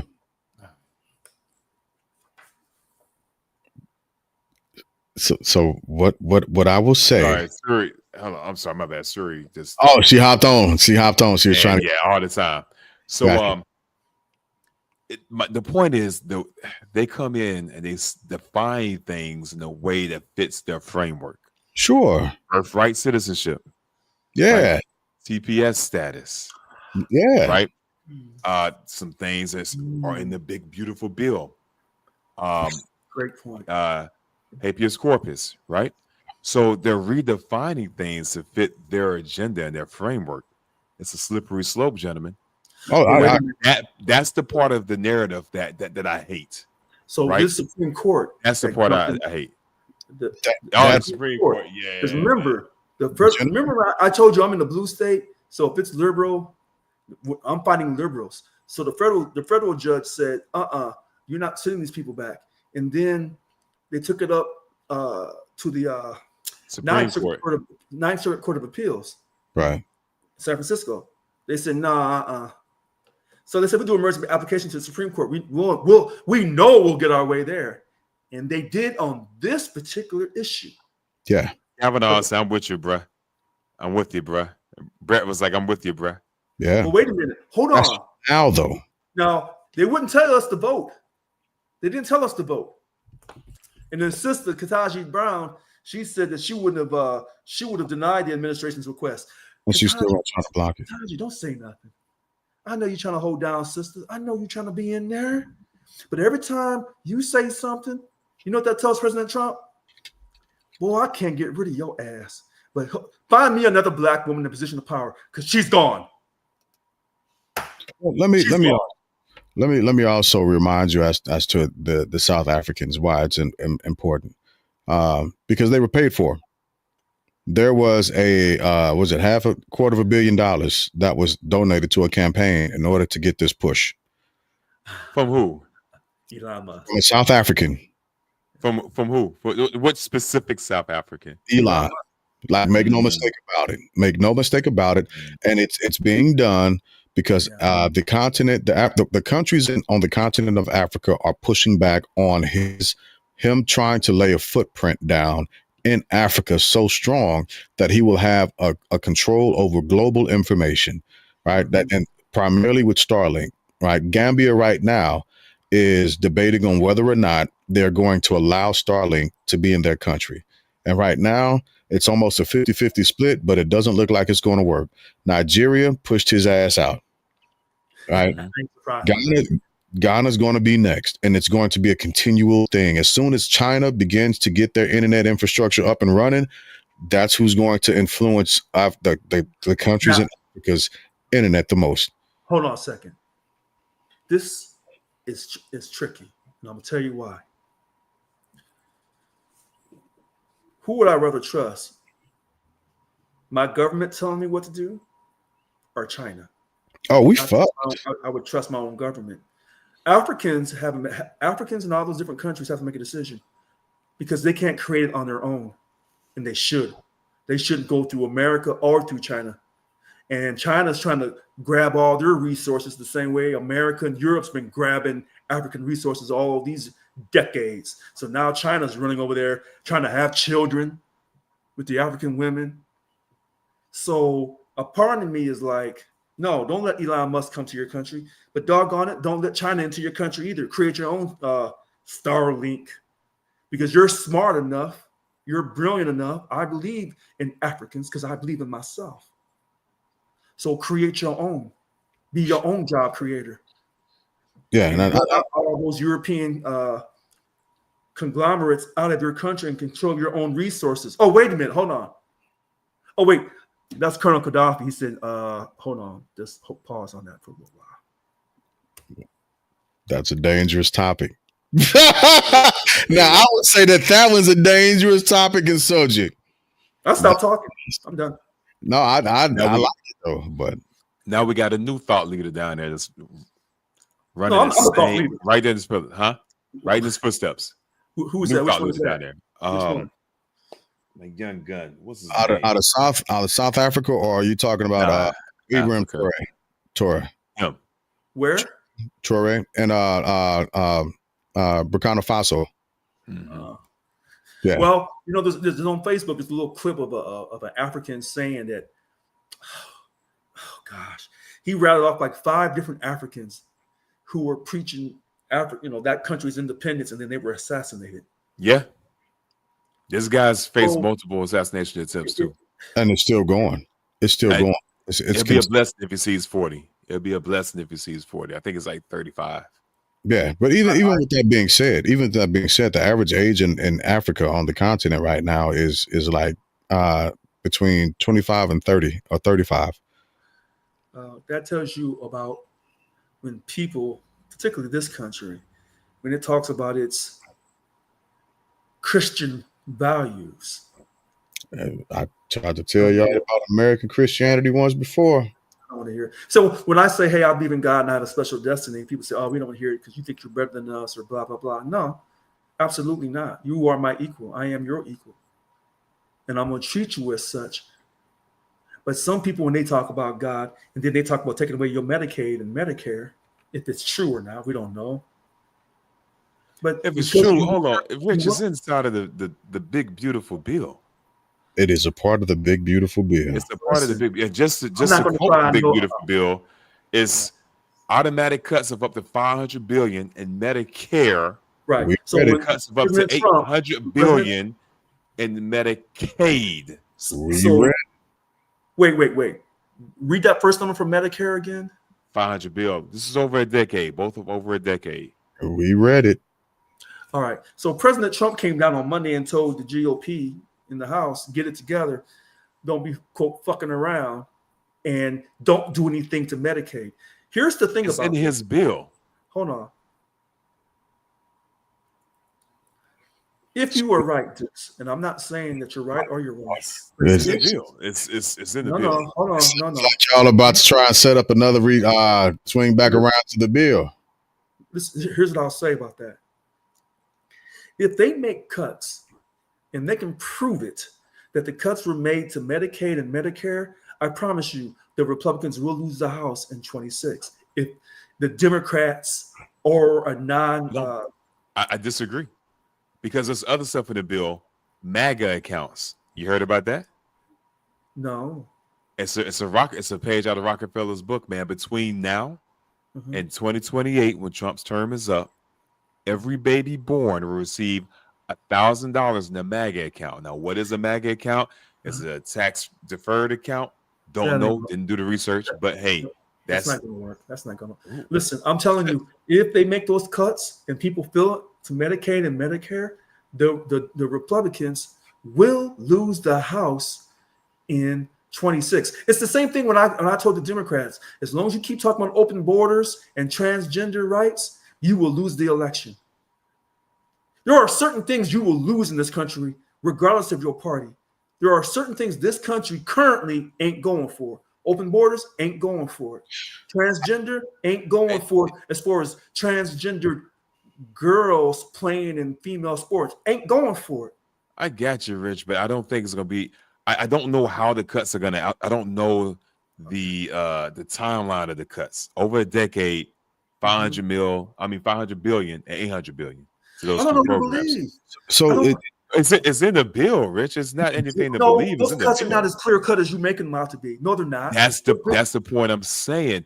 Okay. The cuts are in there, but Okay. when they happen, when it's up they to debate. actually go into effect, that bill You're going to hasn't debate been with the passed. bills. That bill hasn't been No. passed yet, has it? no, there's still a couple of I think there's a growing trend of Republicans that it's not settling well with them as they They're continue. hardcore Republicans. They're hardcore to the It's far not right. so much that they're hardcore Republicans. They pass it, but their constituents at this point are the same motherfuckers that was out marching not too long ago when we stayed in the House. And there's another group of them that thinks these cuts aren't enough. That's why they're not voting for it. So I'm you telling you, got if these on cuts both happen sides. the way you say they're going to happen, they're going to lose. They're going to lose the election. Listen. Trump knows this. That's why he said, That's "Do why not." Well, now if you're saying, well, Trump's saying that openly, Richard, but he's actually lying. Okay, maybe he is. I don't know. But he said it. Don't mess with Medicaid. Oh, he don't care no more. He just wants it passed. No, he came down Monday. No, this I do know. He came down Monday and said, "Don't fuck around and don't mess with Medicaid." He Because doesn't. he knows that's going to sink the election. And listen, when the Republicans were saying we do not like abortion, we do not want abortion, Trump was like, "Well, hold on now, wait a minute. Now I put the judges in there in the Supreme Court to overturn it, so it's up to the states. Oh, I did my job." Did he sidestep it? And when they kept on him here in this last election, he's like, no, I don't want to be involved. He lied and bent and twisted around because he knew that's a loser. That's a loser for the Republican Party. Yeah, and so he might be saying that now, but just like he told everybody day one, groceries will be going down, and he pivoted off that, and we're still feeling the pressures and the pinches of that. The same thing's going to happen with Medicare. So out front, he'll be saying, "Don't touch your Medicare," but he's going to also be on the phone calling people who are pushing back, saying, "You better sign this." Wait a minute. I'm not going to disagree with that. I really believe Trump's not lying about the Medicaid. Just like he was never against abortion, but he knew he had to put those Supreme Court justices on there to overturn abortion to win those votes to get him elected in 2016. So he played his cards. This is kind of similar to this, in my opinion. Can't prove it. So the Republican Party can never turn on him and say, "Well, you did this, you did that." No, he said, "I did my job. I put those justices on the court to make it conservative. I threw out as many illegal immigrants as I could, whether they were here illegally or not. I threw their asses out, and they took me to court. Sometimes I won, sometimes I lost. Promises delivered. I didn't stop my campaign pledge. The Supreme Court did. The evil Democrats did. So, in a sense, he can kind of do anything because there are no rules for him. Y'all told me this from the very beginning. Finally, somebody else has admitted to what I was saying. For Hold on. he gets Let since me November let that me there are clarify. more Let rules. me clarify. When they said he had to turn over his tax returns, that man ain't turned over no tax returns, not in the first election and not in this election. They told him to divest himself of his businesses. And Now he's they made claim he did that this time. He said no. his sons are doing everything. Whatever, that's a lie. But when you allow a man who tells you I'm a businessman and I'm gonna run this country as a business, then what more do you expect from him? He's got a Trump coin for crying out loud. But when the Congress can vote on bills that they have shares in, then that tells Donald Trump, how you going to talk stuff about me? You ain't no better than I am. I just tell the folks who I am. You hide and act like you God's gift. At least I'm turned out. Yeah, I got. So when he says, I can't. hey, I want to run for a third term, and you say, oh, you're out of control. He said, well, hold on a second. You don't even have no damn term limits. And when Senator Cruz of Texas tried to say, let's do term limits, all of a sudden, both parties had bipartisan support. Oh, we ain't having that shit. I mean, all right, two wrongs don't make it right. That's what this is about. Two wrongs don't make it right. And I hear your argument, though. It makes sense. But going back to, as much, this kind of pains me to say it, Rich is right in a sense. In a sense about the bill. In a sense, right? So Trump says, don't touch Medicaid, Medicare. The big, beautiful bill doesn't explicitly say cuts to Medicaid, Medicare, but because the tax cuts will be extended and we're increasing spending on border security and the military, there's this automatic rule in Congress, pay-go cuts. So, i.e., your budget's maxed out. You want to buy a $500 cell phone? All right, cool. Find the money somewhere. We're all used to that in the military, right? Zero growth. Yeah, we'll fund this program. Where are you going to find the money from, right? So pay-go has been activated. That cuts from mandatory spending. What is in mandatory spending? Medicaid, the biggest components of mandatory spending are Medicare, and Social Security. Yeah. So it doesn't explicitly say, but the bill triggers pay-go. Yeah, and it's going to be hard to actually hit. It's harder to hit Social Security than what it is anything else. No, because remember, the son, President Bush, the son, wanted to go after Social Security. The whole Republican Party voters had an uproar, and he shut up and let that go. Yeah, that's what I'm saying. It's harder. It's harder to take down Social Security, right? Yeah. A lot of the pushback that Elon or Doge got was when they started they ran up in the Social Security office. That's when you started seeing people come out in droves because folks was like, wait a minute, I actually do need that. And you know what? Doing this to me. Listen to this. All right. People can make fun of people on Medicaid, Medicare, getting food stamps. Here's the catch to this. When a certain percentage of European Americans got on about Obamacare, Affordable Care Act, when Trump got in office the first time, he said, we're going to get rid of that. Mm-hmm. No, you're not. It's kind of like, if you say the inner city black folks, they doing drugs and they don't want to work, they ain't no good. Let's build some more prisons and put them in there. But when the white middle class and the white folks in rural areas got on drugs, intervention. Mm-hmm. Totally different. So when white people start getting on these programs of free money, you're not getting rid of them. They can't stand that Obamacare got passed. He should have passed the Universal Care Act and made everything paid for.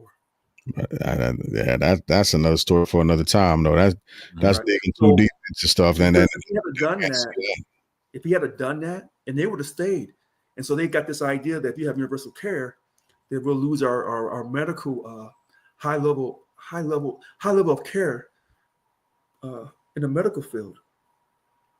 That's that's in the big beautiful bill. It's so funny that you brought that up. High level medical care. It's one of those things that it doesn't explicitly say in the big beautiful bill, But in the education and student loan section of the big, beautiful bill, one of the things that they're eliminating, right? Eliminating subsidized loans for undergrads, eliminating, Crazy. yeah. So Wait, subsidized loans wait. are gone. Could you repeat that? Eliminating subsidized loans for what? Subsidized loans for undergrads. That's you not Across school the aid, board. financial aid. Yeah. That doesn't make any Yeah. sense. That's crazy. Are you sure you're reading that right? Yes. Yeah. When I read it, I hit these points. Hold on. Yeah. I hit these That's points. the one we read from a few months ago. We're Matter of talking about no government interference. Give me a This second, is the because big, beautiful bill. I still have the notes somewhere. I was scribbling stuff down, and I wrote the notes down. Dang it, this ain't the right paper. But yeah, I said that students were going to be up in it. I talked about okay, that y'all just solidified it. Go ahead, dudes. Go ahead. So you can still get loans. It just won't be subsidized by the federal government, right? Oh, Also, those parent loans that some people use to go to college. You're saying financial restrictions aid. on You're saying financial aid won't be there anymore. No, I did not say that. You didn't say I that. said subsidized loans. You can still get grants.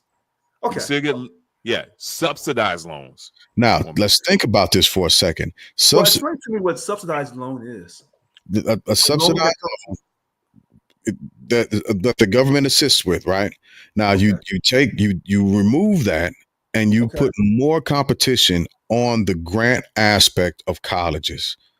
People are going to begin to lose out because there's not enough money to go around to everyone when it comes to these grants. It's not going to be, well, everybody's going to shift over to grants, right? Because the money's still there. No, now there's a competition created for the grants that are going to be giving out and dispersed. That's also, and also with subsidized those loans, grants they based on don't grade point averages or something like that. A lot of things, but the subsidized loans are loans that don't accrue interest while you're in school. They also don't accrue interest while you're in school. Here are my notes. Now you're getting a straight loan for college. Right. No interest breaks. And they're eliminating, what was it? The Forgiveness Act of student loans or something in there I saw about. So in other words, if you do 10 or 15 years public service, you don't have to pay for your student loans anymore? That I understand. Yeah, if you work for a city, I didn't write it down. If you work in a state or federal government or some type of public service for more than 10 years consecutively, I believe, then they'll erase your student loans. That's gone. So these are the notes that I had when I first went through this. It says for the budget cut, Republican budget, cuts in Medicare, Medicaid, $880 billion, pushes college out of reach for working families. Cuts to SNAP, $230 billion. That's 40 million people. Student loans increase by 15 million people, right? 36 million people in jeopardy of losing health care. Tax cuts for the rich, top 1%, $1.1 trillion. Households at 734K would average about 62K for tax cuts per year. Cut proposed $1.5 trillion. Affordable Care Act will, what is that? Golly, I was writing fast. Oh, will be, I think it's repealed for 20 million people. Mm-hmm. That's what's going on with this budget cut. That was when we first covered it. If they do all these things, if they won't win the House back. I can guarantee you that. That's all. It's not happening. The reason it triggered medical, because the grad plus loans are a key driver to get students through medical school. It's not going to be gone. I think they'll place restrictions on it. Yeah. So check this out. If you say we don't have enough American students going into certain fields, and then you make it harder for them to get money to get in college education, then you say, well, we have to go over to these other countries to get these people to come over here to do the same work that American kids should be doing. Mm-hmm. Listen, I was talking to a guy in class the other day who he said, you kind of just like busted my bubble. because I was telling them, I was like, listen, the majority of Americans right now, for some reason, we still have this fantasy that we are living in an industrial manufactured type of America. And that's not where we are. That's not what our economics can do. That's not, we don't even have the population, not now or in the next foreseeable future. We don't have enough people that are going to go out into the workforce, to work in actual factories, to pull our economy, to make our economy look like the 70s and the 80s. It's not going to happen. That is gone. We are so far removed from that. But everything that's placed in this budget is reminiscent of trying to get us back to that. It's impossible. So I'd have to respectfully disagree as a president of Local 1000. I believe in labor unions. I do too. Right. So they say that these things are impossible to do. I don't believe that. Well, then you better start making women have babies, because that having manufacturing jobs. Well, hold on. Women know when they want to have children and when they don't want to have children. What I do know is this: if a woman has a child she can't take care of, she ain't getting no food stamps. So, but yet you're still telling me to go out here and have her pick up 4 or 5 kids right away. Hold on, Rich. It's not fair, because if a woman has a kid within the next 4 years, and this bill is passed, she'll get a MAGA account that has $1,000 in it. Hey. The math, none of the math is mathing anymore, and that's what I'm trying to tell you. I agree with you. I agree with you. That's a $500 baby bump. Yeah, right. As much as I believe in labor unions and the right to unionize, so on and so forth, our population will not support in magnitude per person being in an actual labor type of job, manufacturing job. We're not there. We don't have the numbers to sustain our society. Don't believe that. Well, then go look the numbers up, because I did. That's one of the reasons why they are wanting more kids. No, right. Go look the numbers up. So listen, some things when I don't know, I say, hey, I don't know. This is something I do know.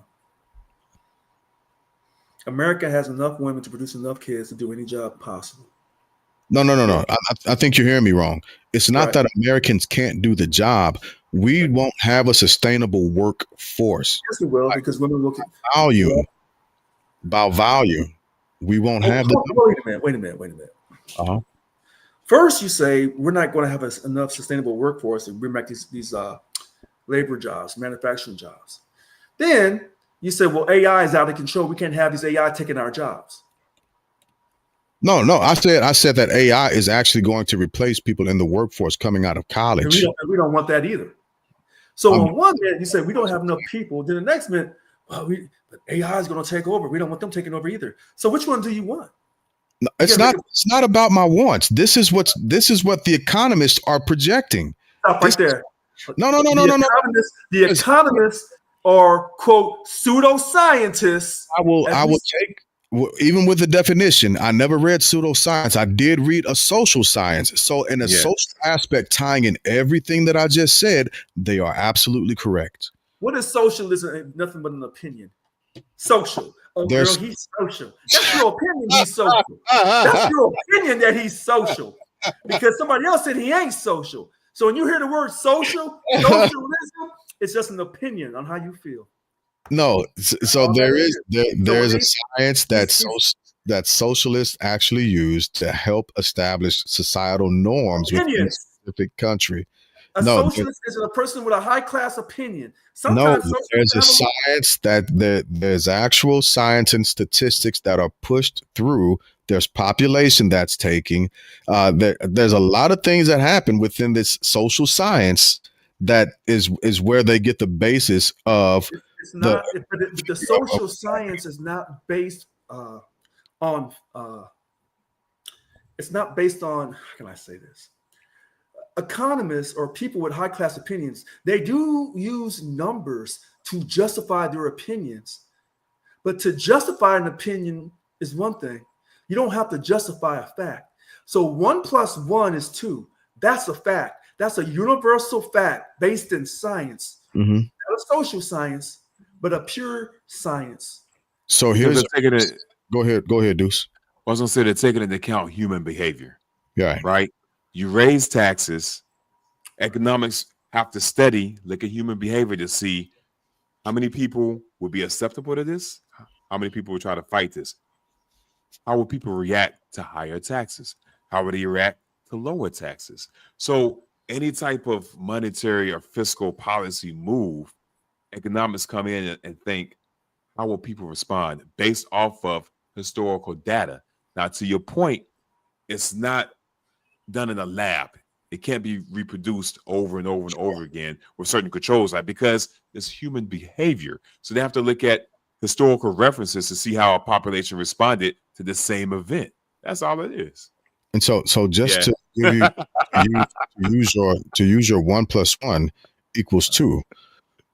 We don't have the same labor force by volume now as what we had during our industrial boom. Okay. Okay. So if we don't have, because we're not having as many kids per family either. It's expensive out here in these streets, man. It's become expensive, and the idea of a family has changed, right? Several societal norms have changed. So we're not producing people that go into these industries like we used to. So we can try and get back there, but we're too far removed from from the regular heavy labor lifting jobs being the norm in America. So here's what I would say. We can go back and do those jobs, but it's going to take time. If you say, well, no, we can't do those jobs, then what new jobs are you creating? And if all these new jobs are coming from the green energy, okay. And that's where I was going, right? Yeah. So the workforce is shifted. Everything has changed. But the budget, the way the budget is being written and the bills are being pushed out, as well as the rhetoric and jargon that's being used, is to emulate something that we are no longer in. And that becomes this is where President Trump won blue collar workers. Yeah. On the Democratic Party. Yeah. This is where I cannot go against him on this, because I believe that we can manufacture goods and service, or manufacture goods again. See, this idea that only China can produce. What would it take though, Rich, to get us to that point? I think that's the question. It's going to take time. It's going to take huge investment. Yeah, and we don't have the next 15 to 20 years to try and. Let me not say what we don't have. It's going to take the next 15 to 20 years to try and establish that. Right. And during that time, we're going to be left behind because because you can do more than one thing at a time. We can, but we're already behind. The tariffs put us behind. The tariffs have even put us behind. That's why we haven't built a bunch of manufacturing. Hold on. Oh, I see where this is going. Listen to this. Mm-hmm. You can recapture your thing of the past and still be preparing for the future. Why can't we not recreate the manufacturing of the past and still be involved in AI? But yet we can take taxpayer money and talk about going up and living in space instead of handling it down here on Earth. No, I don't buy that. Our kids, your financial society don't work like that. That's not true. You're conditioned to think that. That's not true. No. Rich. Let's look at something, right? How many people do you know in agriculture now versus agriculture then? It was nothing back in the 80s to see, especially in Pacific, every household with a small farm, right? No. It was a norm. No, it wasn't. It was much. Oh yes, we had a garden. My grandparents had a garden. Okay, so when you say a small farm, having a garden is not a farm. Okay, so let's take a small garden. We'll take a small. Okay. Well, yeah, most country people will have gardens, and that's what I'm saying. So the average, the normal, families don't have gardens. They don't have gardens, right? So that they're depending on another industry to produce things more or to be able to go and buy more. We don't have the same work ethic that we used to. No, that's a lie. That's a lie. Come on, Rich. We're not going to go out to the farm. I see it with our soldiers. No. Hold on. It's a cool thing to agree with the culture, man, but we're not going out to the farms. Well, wait a minute. I see it with our soldiers. All right. So since y'all are doing this thing versus the time that I did it, okay, I can't argue that. So what I can tell you is in this little green state called California, they're always encouraging people in the inner cities to have small gardens. In fact, a lot of Black folks here in Sacramento have the little small gardens. So that idea of being self-sufficient, that ain't just on the far right anymore. A lot of people on the far left also agree with that. But that's a huge difference from, to your point, a garden is a drastic difference from a farm, which is what we would need to sustain ourselves. And that takes a whole lot of work. Maybe my belief, regardless of our country's character faults and its foundation, maybe my supreme belief in the American people, regardless of color or race, can't nobody outdo us. I have a supreme belief in that. Nobody. It depends on what you're talking about. In anything. The same thing. I'm America first. One of the reasons why a lot of Africans come over to America and they have 3 or 4 jobs, they outwork us. You can see it in New York. Okay. Right? And that's not saying that we don't have the capacity to do it. We don't. We don't. That's the issue. And since we don't, it's not going to just all of a sudden come back. If you look at the generation, look at our kids. Like my kids are outside, especially when they're with me. My kids are outside more than the average child in America right now. Wait a minute. I'm not disputing that. All I'm simply saying is, when people say we as Americans, we don't have our work ethic that we used to have, I refuse to believe that. Because the thing is this, I've been told that people who look like me, we've never had a work ethic to begin with. And I rejected that because that's a racist stereotype. Yeah. And now we take that racist stereotype and we expand it to all other people outside the African-American community. I reject that too. No, that's a correlation. That's not a direct correlation. No. What I'm saying is, when we say that we don't have the same work ethic, we don't. I reject that. And just because your rejection doesn't mean that it's not a truth, right? No, I didn't say that. That's your opinion. Yeah, and I respect your opinion by saying that. But being in the field and watching how these soldiers are actually, our soldiers are a reflection of society, just on a micro level, and understanding, looking at how our soldiers interact with PT tests. Okay. Absolutely horrible. It's the drive to be physically fit in and of itself has diminished drastically. Competition has diminished drastically. Work has diminished drastically. Wait a minute. So on one hand, you're telling me that the particular people that you're involved with in the Army, that their attitude or aptitude or desire and physical fitness is not there. But if you turn on social media, you see guys lifting, trying to get big. You see girls trying to look sexy. You know, there's always this high premium of being your best, eating healthy. You know, Facebook's always trying to sell you some type of natural herb that's going to cure your every illness. So on one hand, you say we ain't cutting the grade, but on the other hand, it seems like we're more than obsessed about looking our best and feeling our best. So which one is it? Well, you think about what's that fat loss drug that's which one? Number one in the market right now. Ozempic, yeah. So I mean, we're the fattest nation on earth, man. Yeah. So those people on Instagram or social media that's working out, that's just a subsect of America. Exactly. Right. We cannot attribute a very small subculture to what we're seeing in real time and mathematically, statistically, with what's going on in the military as the Marines and the Army. The Marines is a little bit different because they won't compromise. The Army, however, we've moved and shifted our standards in order to maintain our recruiting abilities. We just got rid of a whole event because people couldn't throw a ball over their head far enough. Right? Well, the second event we got rid of. Trump says that he's trying to President, hey, and I see Juan who says she just ordered her some black girl vitamins. Yeah, I ordered them black girl vitamins too. So look, President Trump's trying to address this. Pete Hicks, for good or for bad. So what is he? He says he's not allowing no more trans. Can transgender enter the military now? I don't think so. No, they can't. I don't think. The two don't correlate though. I'm simply talking. I'm talking about the health, the work ethic, and the movement of America. I still believe in this country. I believe in our work ethic. It's still there. It's not though. It's not. And you Where can is it at, Rich? in our scholastics, you can see it in our physical fitness.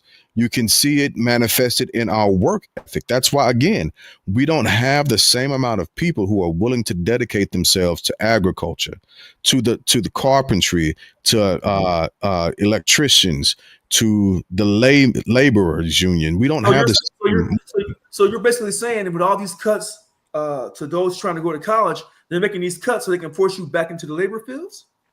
I can't. I won't pull that away. That could be a possibility, or they can just simply be speedballing poverty. Well, so look, 1 minute you say we don't have the same work ethic, and the next minute we're gonna let AI take our jobs. We're gonna let AI control us. Well, which one do you want? Do you want a lazy person or AI doing everything? What do you want? I'm not saying that AI. Unfortunately, right, here's another truth of where we are. We're in another technological revolution, and AI is the forefront of that, right? Yeah. So one of the reasons why we're seeing a movement away from physical work is because AI is giving the answer. That's why, like, remember 314-257-461. No, not 4613. 314-257. I'm trying to remember a Pacific number. I remember 257. I can't remember the last four. The first two last ones are 13, right? St. Louis. My granny's number 314.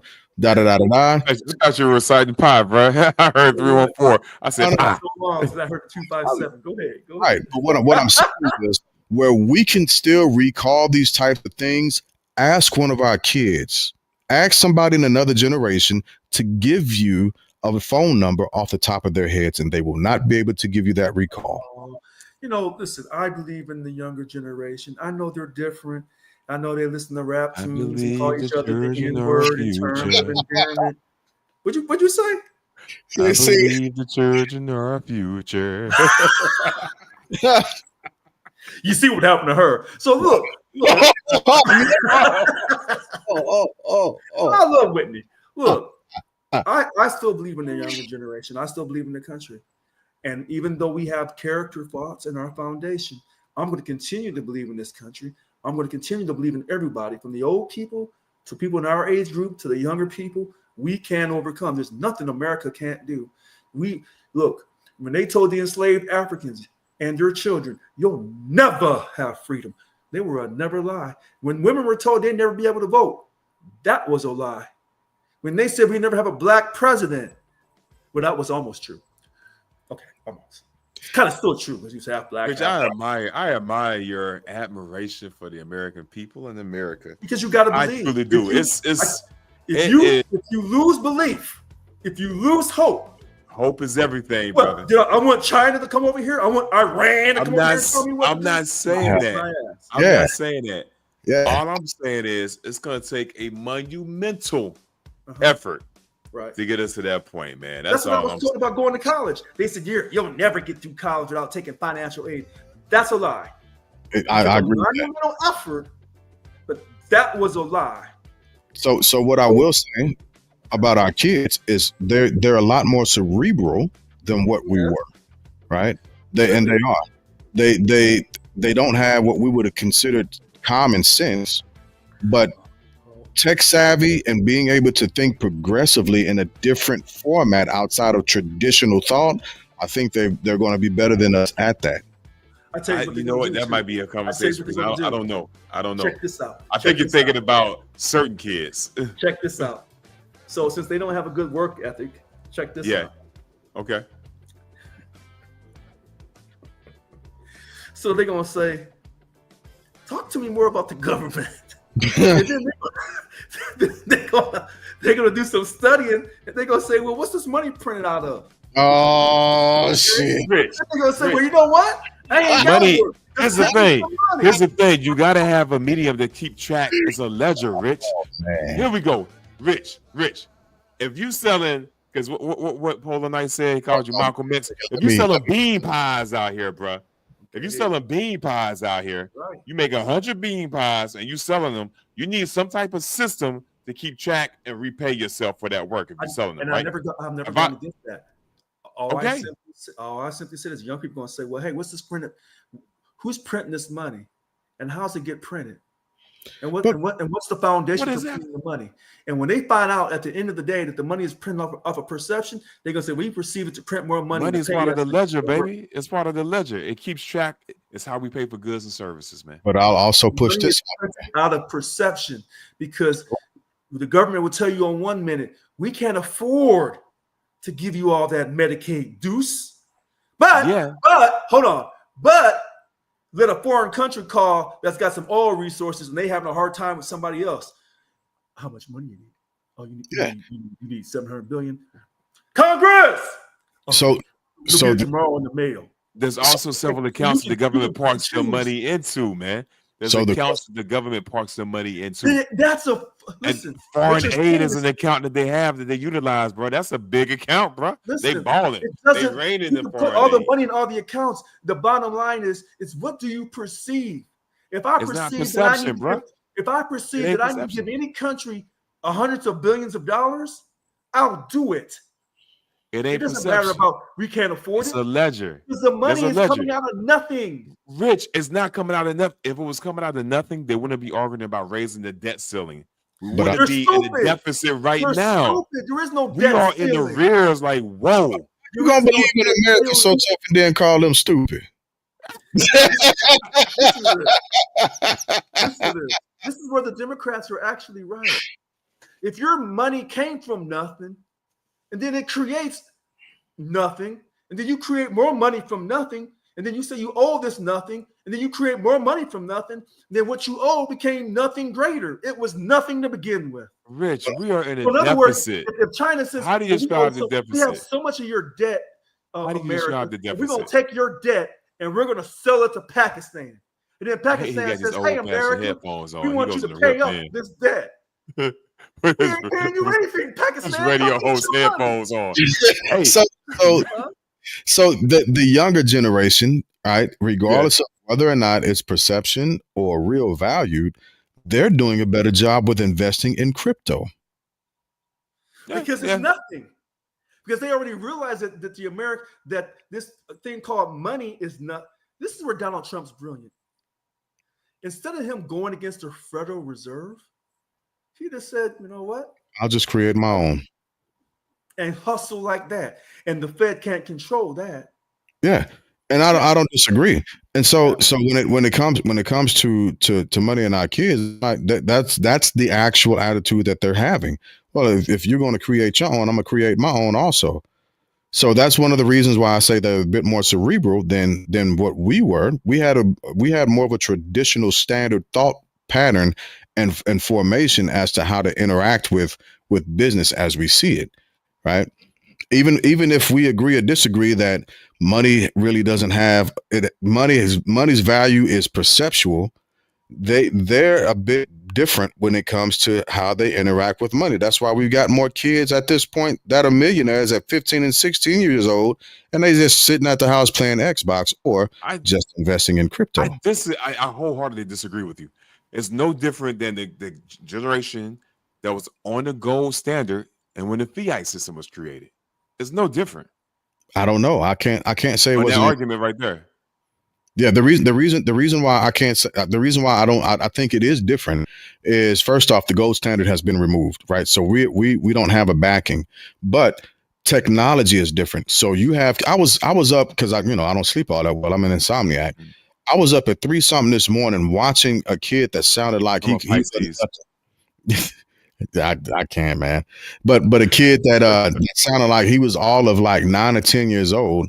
Yeah. Playing an MMA fighting game against an adult, right? Yeah. And he's making money online doing this at his age already. That's great, but what services? Okay, great. MMA fighting game against an adult, making money. That's marvelous money management skills. He's making money on doing that. However, somebody had to create that game. Somebody is working to provide that power at the power stations, whether it's coal, oil, etc., that's providing a service to sustain that, right? We're in a point in American history where a lot of people can make money in ways that don't sustain a society. Sure, I agree with that part also. So what I'm saying is our kids are taking advantage of that more than what we knew how to. Yeah, it wasn't around. Yeah. Okay, Exactly. that I can agree with. That I That, can that agree with. that's my whole that's the crux of my point, right? So they'll be able to move and do things differently, so they don't have to be as physically uh able as we were. They're Which not. would lead to the fall of a Wait a society, minute, wait a Yeah, minute. they're not going to be outside pulling which would crops. lead to a Hold on. decline in the Wait a minute. society. Hold Agree. on. Hold on. Hey, James. Okay. You know what? Okay. So the way you're talking, you're actually endorsing Elon Musk, because when we go up to space, ain't gonna be no agriculture in space. What jobs will there be in space? Because he wants to take people and live in space. What the hell they gonna do up there? How they So getting paid? part of one of the reasons why he wants to send people to Mars or even the moon is because they want to harvest the moon dust. The moon No, they dust. want to live up there. Oh, I got that right because it'll be, but it's a colonization, right? But they want to harvest the dust on the moon because it has certain atoms that's coming in from the sun that don't make it to the Earth, and they can send it back, and then they can begin to power quantum computers. That's part of the plot. James, that's what he's saying, and he's not lying to you. He's just not telling you the whole truth.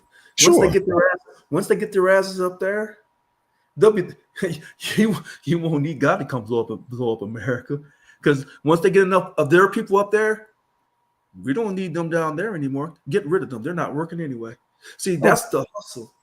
I don't disagree. I'm just not smart enough to think economics on. Jobs. They're not. So once you create these kind of like BS jobs where they're not really manufacturing jobs, and it's all based on perception, just doing videos and stuff, then you can go up and live in space, because you can't work outside. You're not growing crops outside. You're not going to be having, fields of corn. Wait, I don't see the correlation between a job doesn't have any substantiating things to society to go into space. Because you go to space, you have to create an entire world up there. You have to create your entire habitat. It won't be based on jobs. I can tell you. It will be based on jobs. How is it? One of the They're not going to go to a 3D printer jobs. and print up a whole colony on Mars. One of the studies that's happening right now, especially as it pertains to Mars. I'm a geek. This is some of the stuff that I'm into, astrophysics. Is they're trying to figure out how to terraform Mars. That's one of the reasons why it's become such a huge thing, and terraforming a planet in and of itself creates jobs on that planet for that planetary economy. Now, again, I'm not smart enough to try and figure out how all of these things begin to become intersectionized. Yeah, because I'm sure it's going to be some bullshit. But part of going to Mars is to terraform it, which is going to create another industry. Part of going to the moon, back to the moon, is to create another industry to assist with quantum computers here. That's what they're telling you. That's not what they're going to do. I can only go off of what I'm reading from the science. Once they go up there and they can figure out how to live up there, they are not coming back down here. There's a TV show. I think it's a Brazilian show. A lot of minorities. It's called like the 1% or 3% or something like that. Yeah. Have you seen the Richard 3? It's based on the same thing. It's like an island out. Yeah. Brazil is trash. The world's trash, right? Okay. There's an island far away from the trash, where this utopia exists, right? Now, they don't have enough people there to reproduce, to keep the population steady. So they have to still pull people in from Brazil. So only use Brazil as a feeding, a breeding factory, really. They go and they send people through these tests to see who's eligible to come to the island. And you can only come at the age of 18. If you hit like 20 or something, you're too old. So to your point, Rich, it's the same thing. You're saying they're going to build a utopia up on the moon, Mars, wherever. They'll still need Earth to feed that utopia. It will. There's a transition period. It's not going to be instant, right? Okay. Yeah, there's a transition, right? But now once it gets to that point that you're talking about. Yeah. Hold on a second. I don't know. Look, let's suppose I'm a white man. Because sometimes I am. My name's Franz Fritzenheim. If I'm a white man and I'm half prejudiced, and I don't believe in you minorities, and I think y'all full of it, all y'all do is complain. I pay y'all this money. You drop football, talk what you need, load management and basketball. You're just the most ungrateful human beings I've ever been around. So when I go live up in space, you know what I tell them? You know what I tell my friends? We ain't bringing their asses. I don't care if they do keep me entertained. Go down there and get some semen from Tyrone to figure out how we can clone Tyrone so we can keep basketball going. And so we don't clone all these people in space. We don't need you down here in America. We'll just clone our human beings. In fact, we need to figure out how we can live forever. Pop them out of a 3D printer. That's about to be another thing, right? So the life. That's why I get mad about people talking about going up in space and doing all this stuff in space, because I know that you're not doing that for humanity. You're doing that for your own selfish reasons. You're not doing that for a righteous cause. You're doing that for your own selfish reasons, for self-preservation, for you and for your like-minded, selfish individuals. And so just as a reminder, right? I am a Trekkie, right? Star Trek. There's Next Generation was my favorite, and I grew up on it. Yeah, I watched the full Picard series. But something that a common theme, regardless of what sci-fi movies you watch, there's something that's always happening in sci-fi movies. You still have the human condition. That's the common variable. The human condition relies on greed. It relies on hunger. It relies on want. It relies on manipulation, so on and so forth. So you'll always have a system that's going to cater to some form of servitude. You always have people, well, generally speaking, that are being born and dying. So you'll always have medical or hospitals happening, right? You always had that in every last sci-fi movie you watch, from Star Trek to Star Wars to Firefly, whatever you watch. That's a common theme. The human condition, wherever we go, be it cloned or not, is a common theme that we can't get away from. We can't. So we got to switch. We got to transition. We can talk about this all night. I got to get back to tap in the morning. All right, let's go. Yeah. Oh, wow. I got an early morning tomorrow too. So with that said, let's knock out final thoughts. Rich, you up first. Oh, God. All right. So today is May the 21st, 2025. I'm glad to be an American. Glad to be thankful that I was born in America. I could have been born anywhere else. I still believe in my great country. Even though I am a descendant of the enslaved African, I still believe in this country. Even though we have tremendous character faults, I still believe in the country. I believe in the young people. I know they'll come through, and I know when it's time to keep Social Security going and increasing Medicaid and Medicare, the young people will wake up and make the right vote and do the right thing. I have total confidence in this country called the United States of America. Thank you very much. That's one hell of a final thought. Dudes. Proud to be an American, where at least I know I'm free.